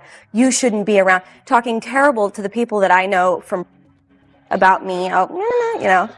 So anyways, at the end of that, he came up to me after the party was over. Well, if you need a ride back to the casino, then I'll give you one now. But I'm going gambling with these girls. By then, I was like, you know, I don't really understand what's your problem here. We came down here as a strict understanding that we're friends. You're giving me attitude that I don't understand where it's coming from. And by that time, our conversation got quite a bit heated, and I asked him if he'd take me back to the casino now so that I could get my belongings out of his hotel room, which I did. It got so bad to the point where his attitude was so nasty, I couldn't be around him. 4:30 in the morning, got all my stuff out of the hotel, and I went and sat down in the lobby for about an hour. I was totally crying. Somebody came up to me, and they just happened to be leaving and gave me their hotel room so I could sleep a couple hours before my plane left the next day. And so we went to the trade show the next day. You know, Bill was completely staying away from me, would not say a word to me. And, you know, he was basically my only ride to the airport. So I had to beg him to give me a ride to the airport, and that was fine. That was the last words we had said were the night before. Bill has not said another word to me since then. I got back to Oregon. I was back in Oregon for 4 days when I went and moved to Florida. And now when I was in Florida, I had heard through people that he'd be calling there, asking questions about me, talking trash on me, and my friend George had to tell him, you know, I'm not going to be able to talk to you anymore if you're not going to talk about business. Mr. Parcell, I have a couple of questions for you, sir. Yes, ma'am. When was this trade show? It's June 21st of 1999. And when had you purchased these 6 tickets? 6 packages? The first part of April. You went, she went. Did 4 other people go with the 6 tickets that you bought? Out of the 6 tickets, only 4 people went. What happened with the other 2 tickets? They didn't go. They lost out. They paid me the money that I paid for the tickets. Okay. Your Honor? Yes. If I can add on a couple things that she had mentioned earlier. The part about the tax write-off, she has to be an employee first before there's any partial of a tax write-off. So that's news to me, why she's saying that. The Venetian Sir, are you telling me that when you purchased tickets to the trade show at $79 a piece, you did not use your corporate account? Is my American Express card. Is that a corporate American Express? Take it out and take a look at it. It is. Of course it is. which means at the end of the year, when your accountant looks over your expenses, see, you can't even keep a straight face. You see how hard it is? All right. So you understand that when you bought tickets to the trade show, that would be a business expense. But, Ms. Thomas, it's not that you don't pay the money. It's that you pay the money, but there is a certain tax advantage in using it as a business expense, which means maybe it costs you half. Mm-hmm. You don't get it for free. Mm-hmm. Do you understand that? Yeah, oh yeah. All right. Judge Judy continues in a moment. And what you're telling me is that the reason he took you was because he was training you to be an employee. To see if it was something that I was interested, see if I had knowledge on it. No. Now I got a problem. Real cases, real people. Judge Judy. William Parcell says Amber Thomas owes for a trip to a tanning salon trade show. Amber says William wanted to be repaid only after she turned down his sexual advances. Okay. Very difficult to resolve this matter. You both make very, very convincing arguments. But, Your Honor, yes. I do have some tape evidence here. That says? It's Miss Thomas calling me. It was after he had been harassing me in Florida for so long. Does this acknowledge a debt? Is that what it does? No. Maybe not. No. But she has said earlier that I was possessive of her and everything, and this contradicts that whole thing because I've had no way to contact her. What am I supposed to hear on this tape, sir? I'm only interested in hearing anything that is germane to this issue. Well, she said earlier that I was possessive, that I needed to be with her somehow all time, that I needed her to help me introduce me to people, Vegas. which is untrue. And I mean, I have no way to contact her, but yet she contacts me and starts swearing at me and acting all crazy on the tape. That was after about 3 months of Bill calling and talking very bad Ms. things Thomas, about let's me. start with this. You were not in a romantic relationship with the plaintiff. You knew him strictly from going to his tanning salon, right? Mm-hmm. Why would you think that he would give you as a gift and then upgrade your ticket to first class, a round-trip airline ticket to Las Vegas? Because the rest of the people were sitting in first class.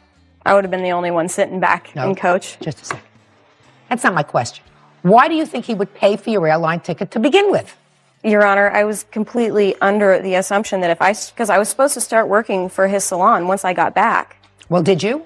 No, we had a terrible time down there Well, just when we one ended. second, that puts a different spin on it, Ms. Thomas. If what you're telling me is that you went there and he took you there, and the understanding between the two of you was that he would prepare you to work in the salon, and then you didn't, then you breached the agreement.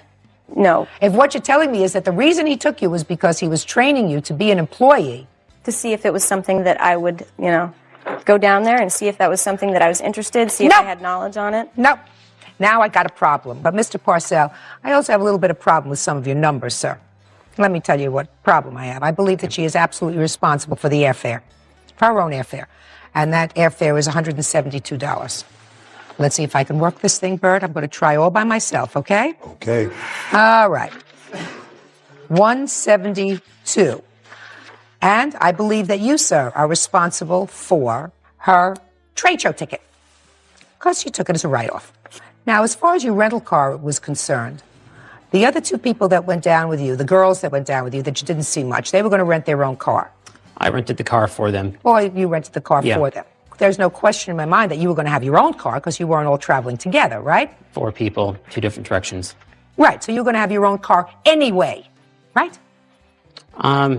Yeah. I mean, I had people that I knew down there. Listen to me. You were going to have your own car anyway, right?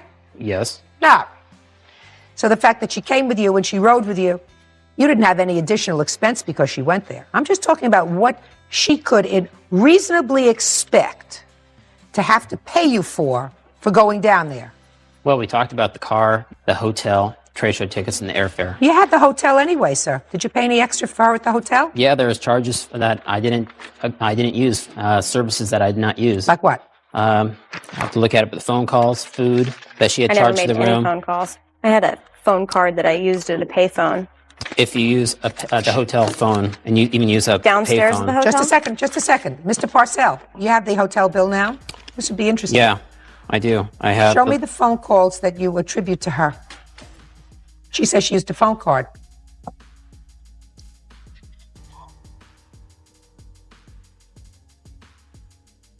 There aren't a whole lot of phone calls on this. There's only one phone call, Yeah. long distance call, for $1. One for $1. Judge Judy continues in a moment. Mr. Parcell, you had no additional expenses because she shared the hotel room with you. You would have done that anyway. You had no additional expenses for the car that you rented. You would have rented a car anyway. The only additional expense that you had, because Ms. Thomas went, was the airline ticket. And I think she should be responsible to pay that back to you, because quite frankly, I don't think that there was a meeting of the minds that you had with regard to what the contractual arrangement was between you as far as her paying you back. I do believe that there was some sort of an agreement that you had that she would come back and she would work in your salon. She decided not to do that. She evidently didn't like your attitude, or something happened down there that she decided that this was not going to be her life's profession. That being the case, she should be at least responsible for your direct out-of-pocket expenses as a result of her going with you. As a result of her going with you. And your out-of-pocket expenses as a result of her going with you were $172. The rest of it, you would have paid for anyway. Judgment for the plaintiff in that amount. That's all. Parties are excused. You may step back. Parties have been sworn in, Judge. You may be seated. Sir, have a seat, please.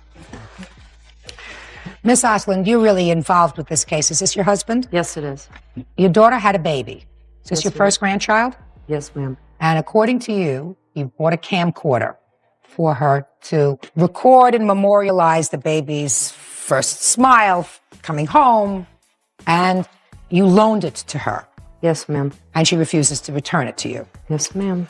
But what I gather precipitated this bad blood between you and your daughter, I'm sure there's a lot more underneath, Oh, yes. is that at some point you went to a shopping mall to take pictures of the new baby, right? Yes, ma'am. And they took pictures of the new baby that was supposed to be your pictures. Yes, ma'am. And your daughter and you had some sort of a falling out. So she went to pick up the pictures. There was a fight, so now you want the pictures and you want the camcorder. Daughter says the camcorder was a gift, and I don't know what she says about the pictures. That's not true, Your Honor. Okay.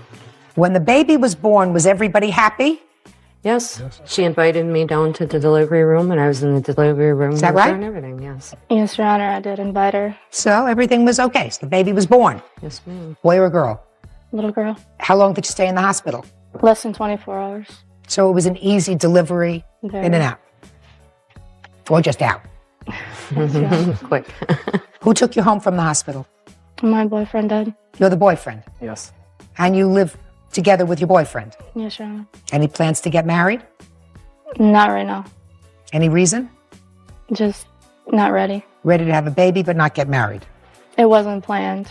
But you are living together as a family. Yes. When did you buy the camcorder? Before or after the baby was born? Before. And when did you physically allow your daughter to have possession of the camcorder? It was, let's see, a day after the baby was born. My sister had just had a baby, too, and then we all went to the hospital after she had her baby. So you saw her in the hospital? Yes. And is that when you turned the camcorder over to her? Yes. She's lying. She gave it to me a week before the baby was born. So let me hear your version of what happened. Okay, we went to the hospital, me and my sister, to visit, and then I gave my daughter, that day I gave her a Harley Davidson outfit that my husband wanted the baby to wear. Okay. And the camcorder. What did you say to her when you gave her the camcorder? I told her this is to film your baby with. And that's what you said to her? Yeah, I didn't say it was a gift. You didn't say it was a gift? No, According ma'am, to I you, you didn't. didn't say it was a gift, and you didn't say, I'm loaning this to you. You said, I want you to use this to record the Yes, baby. ma'am. Yes. Now, according to you, let me hear your version of how the camcorder came into your possession. I was on maternity leave. I went on maternity leave a week early from work, and I went over to visit, and they gave it to me in a little Harley-Davidson handle bag. And they said that it was a gift. It was supposed to be for Christmas, but since I was having a baby, they gave it to me early. And did you record the baby? No, we haven't. Why not? We've had many photo albums. We're using the Okay, camera so you- more often. Okay. So, now you're going to take pictures of the baby. How old was the baby when you went to take the pictures at the mall? Almost a month. Tell me how that came about. She wanted to take pictures. We went to the mall. You went to a studio? Yes, in the mall. JCPenney. And you have to pay for those pictures? Yes. Did your mother pay for them? She paid for them on her check card. So it's clear that the pictures were for her, right? The agreement was for both of us. No. Probably for both of you. Probably for both of you. But it was clear that the pictures were her idea. She paid for them. Yes. And she was going to pick them up. Yes. But you went to pick them up. Tell me why. We had an argument about a week before the pictures were supposed to come in. What was the argument about? Me going down to Louisiana for Thanksgiving. No, that's... Just a minute. Yes? She was mad that I was taking our daughter down to Louisiana to see his sister and that she never gets to see the baby. And then I knew she wasn't going to give his family any of the pictures because she even said so. So I went and picked them up 2 days early and I offered her the money. What was the fight about? It was about him not claiming her baby. He doesn't want to claim the baby because he doesn't think it's his. I already have claimed the baby. That's good. No, I'm asking you what the fight was about. It wasn't about Thanksgiving? No, ma'am. It was about him claiming her baby. And she said since I didn't like Chris because he wouldn't claim the baby, then I can't see my grandchild. And I haven't seen her since. You swore against her? Let's deal with the pictures first. It was spiteful to go and have to pick up the pictures 2 days early. Yes, I know it was. Okay, and I think you understand that. And that precipitated, I want my camcorder back. Otherwise, if everything was going just fine, the camcorder would have remained with your daughter to take pictures of the baby because that's really what you bought it for. Yes. But when she didn't give you the pictures back, and then you got to the house and there was an altercation about the pictures, because then you went there according to what Yes, I said. did. And I got slapped in the mouth besides. Give me the pictures, and that was terrible. How old are you? 21. And you? Almost. 23. Other than this incident and the normal kind of things that you have with parents, especially that girls have with their mothers, you know, that's a very unique kind of relationship. It's very often this love-hate thing that goes back and forth as you're getting older. Usually it resolves itself when girls are about 30. So you have 9 years left. Thanks. But usually it resolves itself. It's a very bad thing not to talk to your mother. It's a very bad thing not to talk to your daughter. Yeah, I know that. And somehow daughters tend to stay angry. Very. Your mother was excited about your baby after she resigned the fact that you were having one. Yeah. No, she wasn't. Well, you asked her to be in the delivery room. She came. According to you, she bought you a camcorder. She was interested enough that she wanted to have pictures of the baby to show around, right? Yes. So she was involved. After a while, yes. Well, it takes some time, Julie. She wanted me to abort it at first. Julie, listen to me. She's got a 21, then maybe 20-year-old, beautiful daughter who is intelligent, with hopefully a bright future, who comes to her and says, I'm pregnant, I'm going to have this baby, I'm going to live with my boyfriend, we're not ready to commit to marriage, but we're going to live together. You think she should throw a party? No. Julie, I guarantee you, if your daughter comes to you and says the same thing, you know what you're going to do? You're going to be nuts. Because that's the natural thing. I mean, parents only want what's best for their kids. And certainly this baby at your age, being not married, is complicating your very young life. You don't expect your mother to be ecstatic about that. No. But ultimately, she came to accept it. You have the pictures of the baby? No. It's a very easy thing to make copies of those pictures. Have you done that? No. Will you do that? For her? Yes. I don't want her having them. Julie, you haven't heard anything that I said, darling. Your Honor, Okay. I don't want the pictures. I just want the money. I want to be done with Well, this. how much were the pictures? They were $182.47. You were absolutely entitled to the money for the pictures. Yes, I I think that want the my camcorder is a different story. I honestly believe that the camcorder was given to your daughter, and that the reason you now say you want it back is because of this terrible altercation with regard to these pictures and the fight that you had, which should have been over a long time ago. But Julie, you're still angry. Yes, I am. Get unangry. I'm Try to more get- hurt. Join the crowd. Parent, listen to me. Parents aren't perfect. Doesn't mean that your mother loved you any less. She came around eventually, right? Yes. Came around. It's been going on for 8 years now, though. Practically since you became a teenager. Yes. Wait until your daughter turns 13. Yeah, I can't wait. You know what, Your Honor? Trust- I can't wait. Trust me. You'll see your daughter doing certain things. You'll try to discourage her from doing those things. And there's that friction. And it's usually with mothers who had made sufficient number of mistakes to say, listen, I made those mistakes. I don't want my daughter to do what I did. And then there is a clash, and it usually doesn't get over for a long time. So try to get unangry. Parents aren't perfect. Kids aren't perfect. There is that unconditional love you're supposed to have. And equally as important, you don't deprive your daughter of a grandparent. Children, little children, like that community of affection. His family is big enough. Do you know what the divorce rate is in this country? Very high. 50%. Do you know what that percentage goes to with people who are living together without benefit of marriage, who can't make up their minds?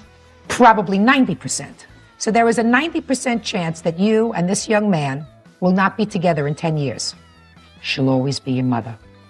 And after the two of you have gone your own separate ways, hopefully amicably, because there's a 90% chance that that's going to happen, maybe your daughter will see her paternal family. Maybe. Because usually when two people separate, there's usually lots of hostility. There's lack of child support. There's lack of all those other things. So usually it's not so amicable. But she'll always be your mother. So what you're saying now is very youthful. You know, he's got a big enough family. I've heard that before. They only have one mother. And she's not perfect. I guarantee you she's not perfect. But you got to get the mad off. It eats you up inside. Try at least. Anyway, pay for the pictures, $182.47. Maybe you can go out for a cup of coffee. That's it. Parties are excused. You can step out. She's not going to see her granddaughter, and we're not going to have a relationship anymore.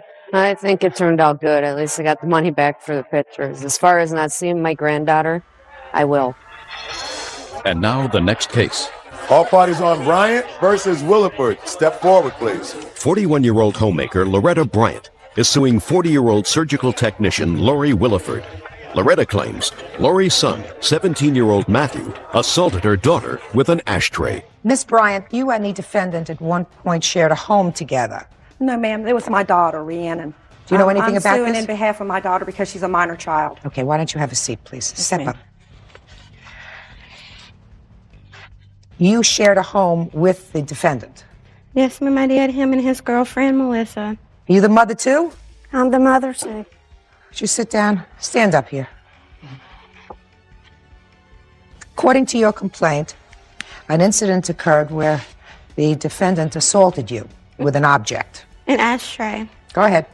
They had stayed out all night, him and his friend. Melissa was very worried. They came in. Matt proceeded to tell her that he did not love her. He did not want to be with her, and he wanted to move out.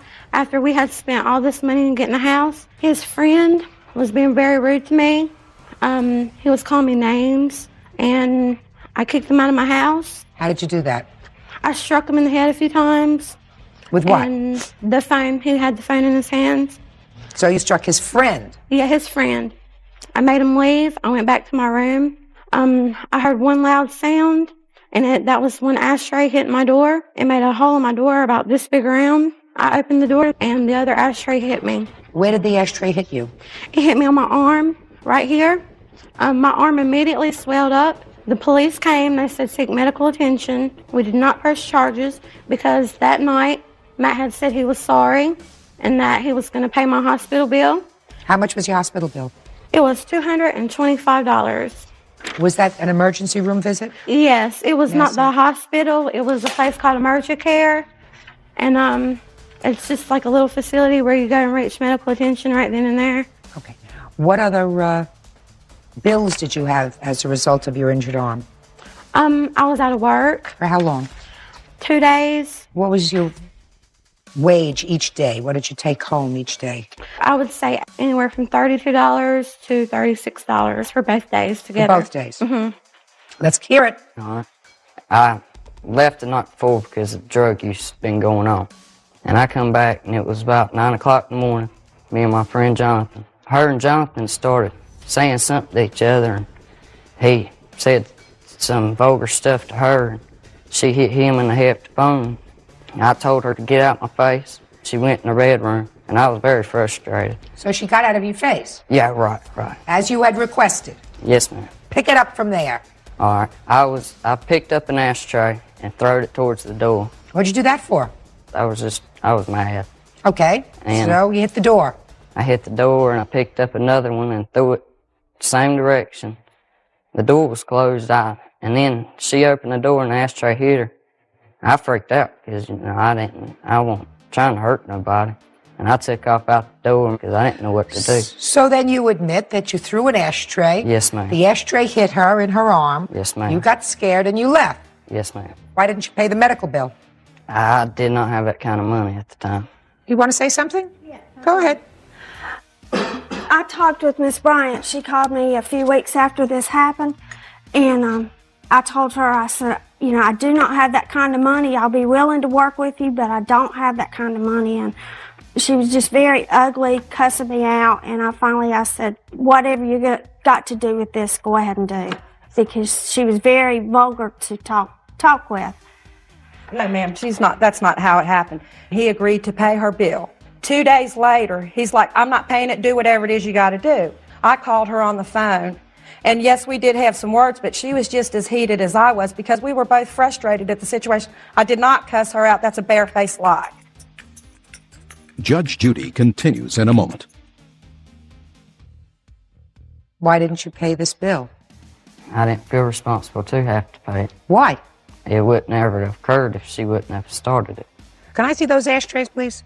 Bird, thank you.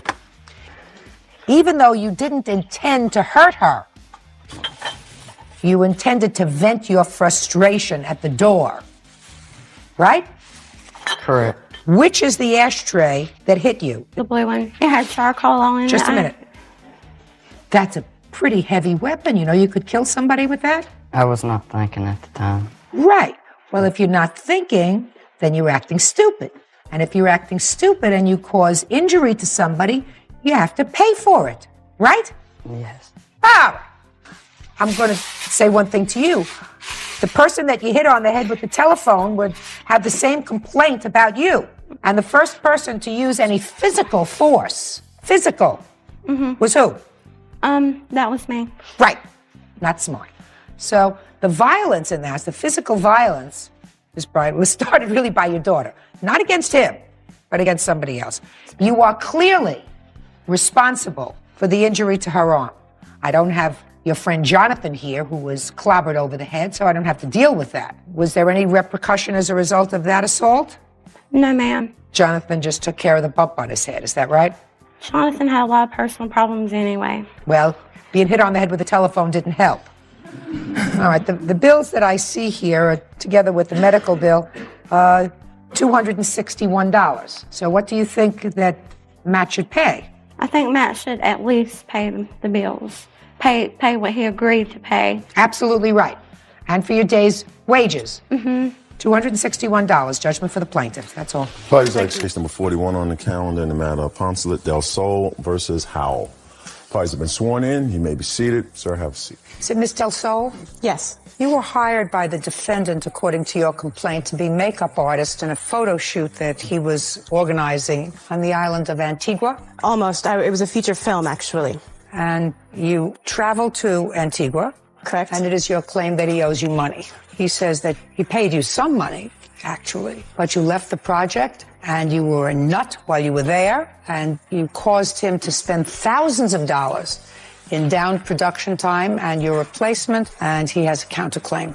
How much was he supposed to pay you?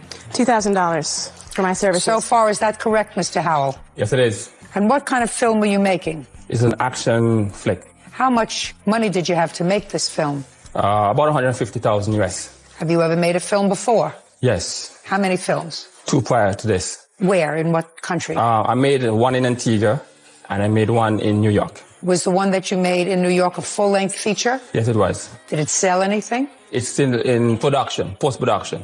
Was the film that was made in Antigua completed? It was completed. Okay. How much were you paid by him of the $2,000 that was agreed upon? $600. When did you arrive? I arrived January 16th. When did you leave? February 1st. When were you supposed to leave? February 10th. So you didn't complete the job? No. Tell me why. Because he basically sexually harassed me. The cast was sexually harassing me. They failed to provide me with food and water as agreed upon 3 times a day. Various violent things happened. What did you eat? I was lucky to eat 1 time a day, and usually it was a couple pieces of lettuce and an egg. Sometimes I got something called goat water, which is what they do when they take a goat and they kill it and they put it in some rainwater on the front lawn and they boil it, and it's not quite soup. Where did it say in your contract that he was supposed to provide you with meals? I actually never received a written contract. That was another reason why we are having this trouble. We have a verbal contract. The contract included that he would pay me for my services rendered, for my makeup kit expenses, for my lodging, food, and transportation, and he was also supposed to supply me with a cell phone, which he never did. And in exchange for all of that, you were supposed to work from January 16th to February 10th. Correct. But you didn't work to February 10th. I was unable to. Why? Through the circumstances that they were putting me through. How many other people left? I actually heard a few rumors that a few other people... I'm not interested in rumors. Okay. How many people that you know that you're going to be able to name for me left the production? I do know for a fact that the wardrobe lady left. Did the wardrobe lady leave? No. Did she finish the production? She did finish the production. Did she leave before or after you did? Before. So you actually knew she left? Right. I didn't see her. Well, why didn't you tell me that first? It's slipped my mind. I'm sorry. What happened, Mr. Howell? Why did she leave? Well, Melissa had to leave for a number of reasons. The main reason was because Melissa was incapable of doing her work. She was smoking and drinking. Her action became so bizarre. It was hilarious at times, dangerous at times. And I had to replace her on more than one occasion with makeup artists because she just could not function. When you say she was drinking, you mean she was intoxicated? Well, she was drinking and her behavior would lead me to believe she was intoxicated. But Give me an example. On Saturday the 24th of January, I got on set and I was like, yo, you need to go talk to Melissa. I'm like, what's going on? And they say, I don't know what's up. So I went over to her and she was like, why? Why? And I got it. Yes, Your Honor. And it was behavior like that. I was like, Melissa, what's going on? And then she was like, oh, Doc. She started complaining about a lot of things that was happening. And then... What was she complaining about, Mr. Okay, one of the things she was complaining about is that there was a person who was on the set. He wasn't part of the production team. And Melissa and him had become acquaintance. And she was stating that he was actually trying to have sex with her. Who was this person, if he wasn't part of the production team? What happened was we needed some guns, and he had he flew in from New York to bring down some guns for us. His name was Robert. He flew down to bring guns? Yes. What kind of guns? Prop guns. Prop guns? Yes. So he actually flew down at your request to add things to your production. To the production, right. All right, so he was there at your request, and she was complaining that he was making sexual advances towards her? Yeah, that was a Saturday night, yes. That was on the 24th? 24th, Saturday the 24th. So what did you do? What did you say to her? I told Melissa that I would address the issue after we finish the set. But let's go, let's get you calm down, and I will talk to him after I got taken care of her and her anxiety. So what did you do? So I told her I'm going to do 3 things to make sure that she feels more comfortable on set. Issue number 1. 1, there'll be no male around her, talking to her, unless they were sitting in her makeup chair, because she was complaining that there were other people frequenting her set. Number 2, I told her there'll be no more smoking on set. You mean smoking cigarettes or smoking weed? Smoking weed? Oh. And Yana, if I must add, she was smoking the good weed. It was a strong Antigua weed. And she was? Yes. Was smoking the good Antigua ganja. She was smoking marijuana. Marijuana. Is that right? No, it's not. Yeah, sure it's a complete lie. He's absolutely telling me the truth. No, he's not. Yeah, he is. No, Go ahead. He's not. The third thing was I was going to try and adjust the source of her weed. The source? Yes. So you were saying that if Robert's sexually harassing you, I want you to stop smoking weed, and I'm going to get rid of your supplier. Yes. Sounds like an interesting production, Mr. Howell. No, Yana, there was more than just the sexual harassment. There was a lot going on, and I was trying to address the issues. The sexual harassment was just one part of the issue. Okay. Did you ever complain to him about sexual harassment by anybody other than Robert? Yes, I did. Who? There were a few people who were grips. And what were they doing? They set up light stands. They handled the lighting. No, I don't mean what were they doing as grips. Oh, I mean, I'm what were sorry. they doing to you? Well, I would go by them and they would touch me and they would tell me about how later that night they would like to do various things to me. And what'd you say to them? I said that was very inappropriate and I would like them to not talk to me in that way anymore. Your Honor, that's untrue. The only one she complained to you about was Robert? Was Robert. I believe him. I believe him. Real cases, real people. Judge Judy. Melissa Poncelet del Sol says director Dr. Noel Howell owes for her services as a makeup artist on his film. Dr. Howell is countersuing for money owed. Now, I just want to know why you left on February 1st. Because he no longer was giving me the means to do my job. He kept confiscating my makeup kit every night, so I wasn't able to clean and organize my brushes and my makeup kit. So I would arrive to set with dirty brushes. I finally said to him, this is unacceptable. As we've spoken about this many times, I need to be able to have my makeup kit in my possession at night so that I can organize it, clean my brushes, and arrive on set and do my job. Was there ever a time... Sorry? Was there ever a time that you did not show up on the set on time, ready to proceed? No. Yes, Your Honor, there were times. First of all, I've never, ever touched her makeup kit. Never confiscated anything to do with her makeup kit. And why would I want a dirty makeup on my set? I would never do such a thing, Your Honor. I don't understand why he took your makeup kit. I frankly don't understand either. However, I do know that when I was finally returned to me, $4,000 worth of makeup was removed from it, and I'm not sure if it's because he wanted to keep it to give to his new makeup artists to use on his film. Who bought the makeup? That was my makeup. You purchased the makeup, and he stole your makeup? Yes. Your Honor, I have receipts here that I gave her my credit card over the phone. She used a credit card. She bought makeup with a credit card. Then she called me and she told me I owed her $700 for the makeup. I went and I gave her cash. However, later I found out that $700 include $500 something that was actually purchased on my credit card. So not only did I give her the $780 cash for everything, she also used a credit card. So she only spent maybe $200 something of her own money. So Melissa is a con artist. She's very good at this thing. And I guess from the onset, that's what she was doing. I actually have the receipt for that $765.30, and it was actually in my father's Visa card, not his.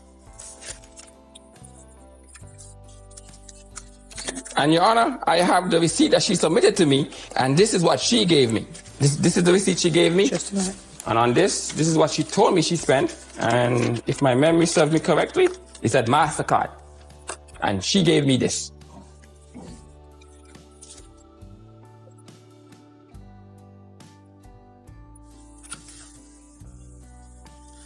This receipt that you gave me is for $532.60. Right. What she has here is $765 purchased on the 13th of January. Yeah, Your Honor, I have the rest of the receipt. This is what she gave me. She gave me everything here together, $776. And that's what she gave me was supposed to be, this was supposed to be cash. And that part of it was supposed to be the credit card. Did you take back any makeup from her? I did not. Did you take any makeup from her kit? I did not. Did anybody as part of your production team? Someone might have, but not to my knowledge. The only thing that I know, there was a bottle of blood that was left in the office that we end up using. What I'm asking you is, did you or anyone at your direction take makeup from her kit? No. Okay. I have a list of the missing makeup inventory. Just a second. Did you see him take any makeup from your kit? I did see him remove several items of my makeup from my hotel room when he burst in through the door and threatened to hit me in the face. Yeah, no, just a second. Ms. Del Sol, what items do you tell me now that you saw him take out of your makeup kit? 4 gallons of blood. Other than that? I didn't see it with my own eyes. You're on a 4 gallons of blood cannot hold in the makeup kit. Hey, just a second. I'm sorry. You didn't see him take anything all I know else? is that when I walked off set, because I had dehydration and sunstroke, because no one would let me sit in their car at the shelter or give me any water on set. There we go again. Be quiet. My makeup kit was left on set, and it was unlocked. I have no idea who took it. Okay, let me hear you counterclaim, sir. 30 seconds or less. Your Honor, because of her behavior, her inability to perform the job that she was expected to do, I had to bring in an assistant, I had to bring in another makeup artist. I also ended up paying a hospital bill because of her behavior. She was seen by a doctor there. What were you seen by a doctor for? He actually forced me to see a doctor while I was there. Just and it was to Well, at the time I had no idea. After I was seen by the doctor, I was told that I was not homicidal or suicidal, which was rather shocking. So you went to see a doctor in Antigua? Yes, but it wasn't that I went to go see them. We were actually shooting a scene in a clinic that day. So he escorted me into the clinic, and I thought I was going in there to set up my makeup kit. And then suddenly I was alone in a room with the doctor. Don't go on any more photo shoots to Antigua. I won't. Very good. Mr. Howell, when you have a large production staff, sir, I assume you've had difficulties before of various kinds, not necessarily with makeup artists, but with people who aren't performing their job. Would that be a fair statement? Yes. And you had to replace them? Yes. Have you ever sued anybody for that, sir? Not as yet. You will be unsuccessful if you sue them. You want to know why? Why? Because the courts are busy enough. You got to choose your people better. Get better recommendations. Do whatever you have to do as the CEO of this organization to make sure that you hire people who can do the job. But you don't go around suing them afterwards if your production is slowed down. Not afterwards. Listen to me. We're too busy to clean up after CEOs who don't do their homework and hire appropriate people. And if there's something wrong with her because she has a mental disability, which I assume that you thought she had if you took her to a doctor, then you didn't do your homework carefully enough. But you don't get paid for that, sir. Your counterclaim is dismissed. Similarly, madam, you did not fulfill your contract. You went home. You have no proof that he stole your makeup. I'm not sure what happened there. You got paid a little. It wasn't a pleasant experience. Yeah, it was the week. Hey, listen to me and don't interrupt me.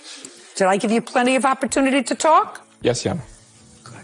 I assume that the plaintiff was not the only one on your set who was smoking this wonderful weed that they had in Antigua. I assume that that would be correct, sir. Look over there at his face. Was he there? Yeah, he was there. You get my drift? Yeah. I don't smoke. Good. Me neither. But I'm sure there were people